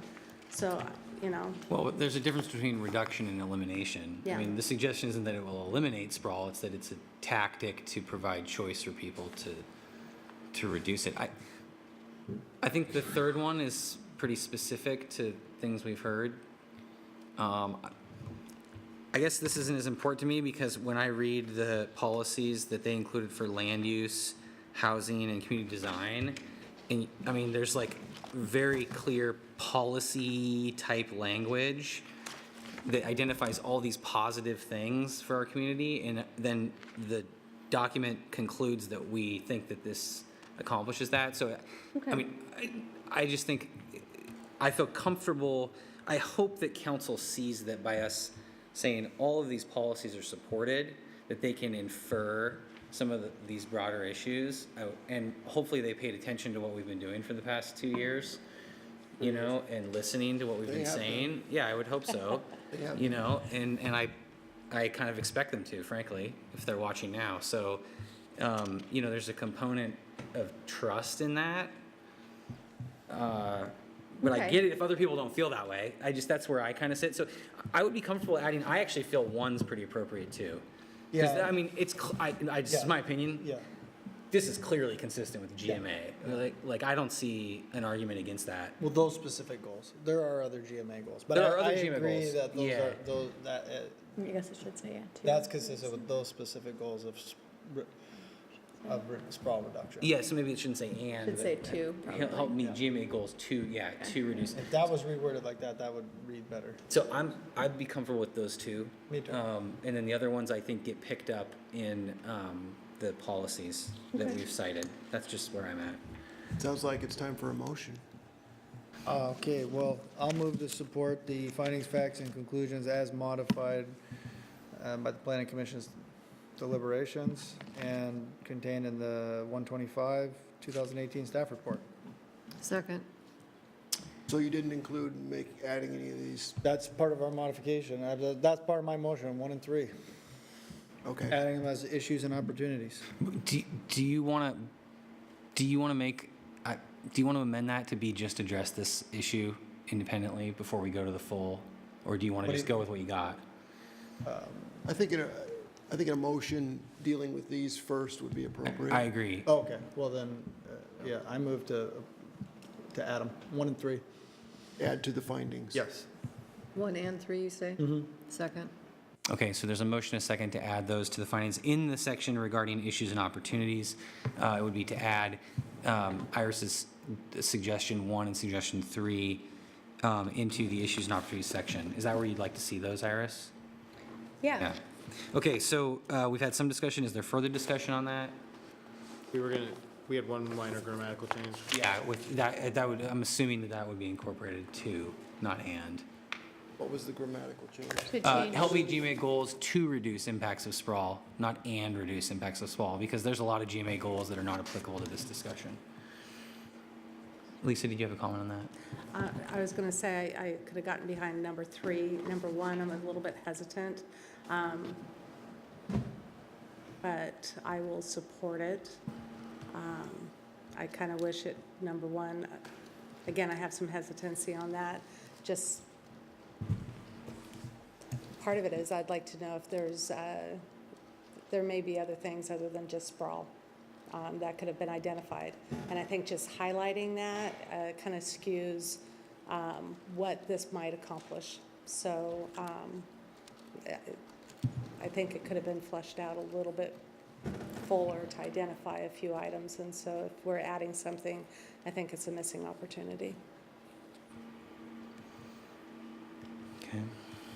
It was tricky to identify. I'm almost wondering, I think the sentence above is what really gave me a lot of trouble too, and that potential benefits that could be.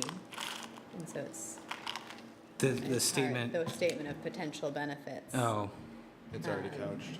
Identified during the process. It's Yeah. challenging.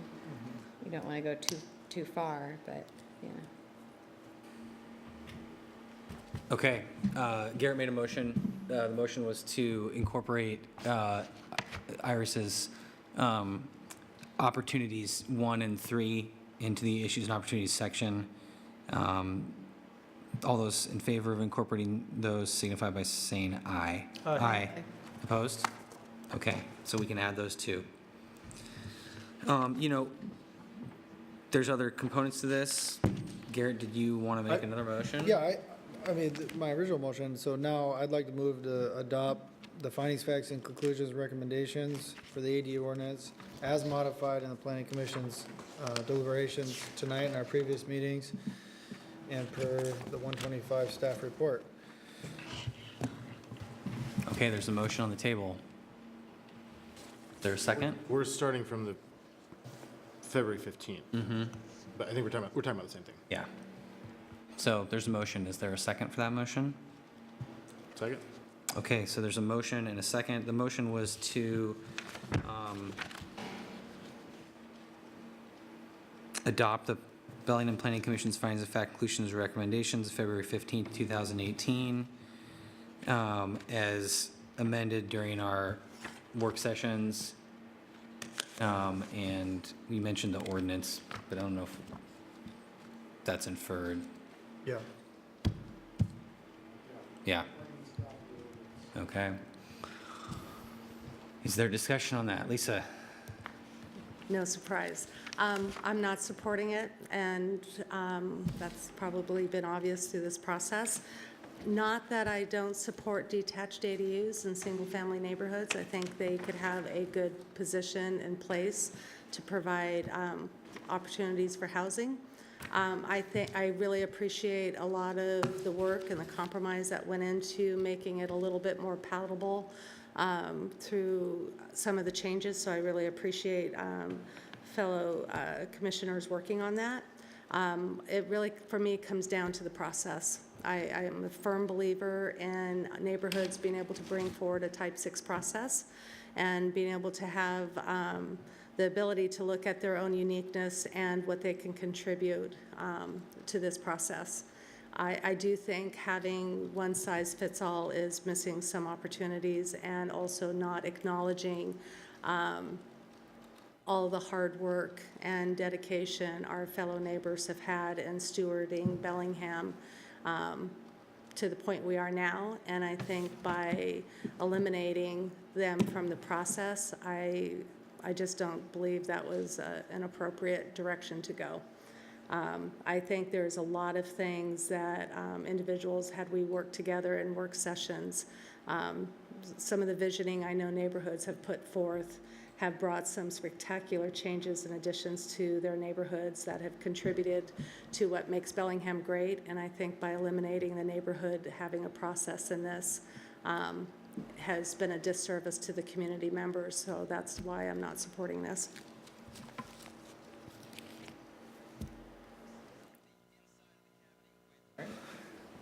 Yeah, I'm really encouraged by the work that the Planning Commission did. I know we weren't able to have, unanimous support, and I appreciate the differing opinions. And I think there's a balance there that's achieved when you listen.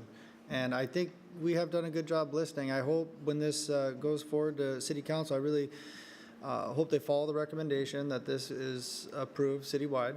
And I think this is a housing form that we've heard from a lot of people are desirous of. It hasn't just been one neighborhood, and there's no mandate that you have to build one of these. And I would also encourage people to consider that even in municipalities have been very progressive with their development regulations, this has been a very small implementation. It's going to be a very small percentage of our housing stock, but it really does provide a good housing choice. And as we make land use decisions about our community, we should not be doing that on a neighborhood by neighborhood basis. We should be making citywide, City of Bellingham, land use, growth, and policy decisions. And I think we took we had a hard topic, and we've had good discussion, and I think we're making the right recommendation, and I hope that City Council adopts it. Thank you. Yeah, I support Mike, the you have a motion. You know, we heard a lot of great testimony, and I think when you consider that as a whole, it speaks towards what we came up with. I think if you take a look at the comp plan, there's a lot of bullet points in there. You know, some of them have conflicting goals. That, you know, this value and this value, we want both of them, but sometimes they're at odds. And there's a lot of them that point to where we're going, and if you can't just distill out the comments or the comp plan and come up with one set that satisfies all of those values or all those comments that the public has.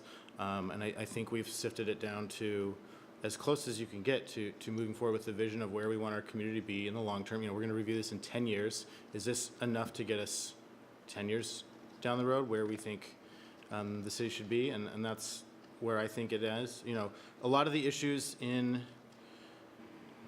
people who didn't want to see this ordinance happen, I think you have to come back and look at related other topics in rental enforcement, in abuse of new single-family construction in established neighborhoods.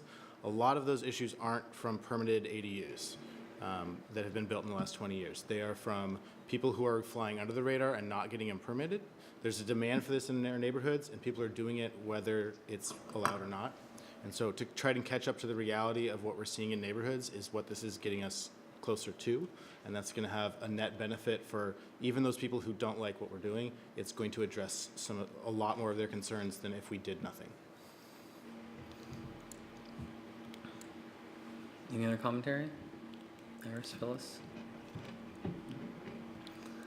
Well, I'd like to say that I think that staff did a good job of drafting this, because it wasn't easy, and there was not unanimous consent on all the issues. You know, I think we captured a broad spectrum, and Lisa, to your comment about people, you know, trying to resolve some of these issues, I think it's important, and as a member ultimately in the minority in this, that you brought all those issues to the table, because it probably did help to air the actual concerns. And I believe that as staff put this together, when you look at the conclusions, that a lot of the development standards that we put into this will help to mitigate some of the current concerns. They're not going to satisfy everybody, but they'll help to mitigate some of the more palatable concerns that are out there, the substantive concerns regarding impacts to neighbors.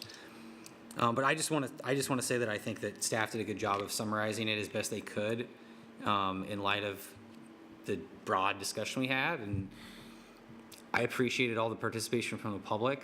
You know, we did have quite a bit of public participation in this process since it started in 2015.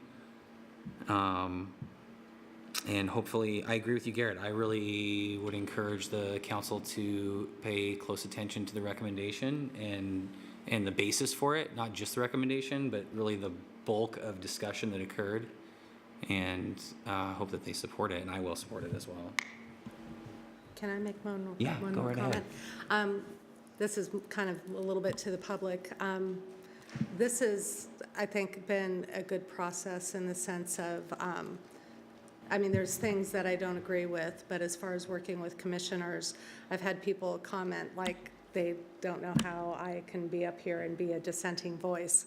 And really, a democratic process, you can be a dissenting voice and not agree with other individuals with their viewpoint or how things are going. But when the cameras are off before session or after session, everybody is very respectful and congenial and inquire how you're doing. And, you know, there are people you could actually go have a glass of wine with and hopefully talk about something other than planning. So for anyone who's ever looking at, you know, wow, I don't think I'd ever want to be on the planning commission because look what, you know, Lisa had to go through. It's not that bad. It's actually, if you're kind of a geek on this stuff, it's a little bit fun.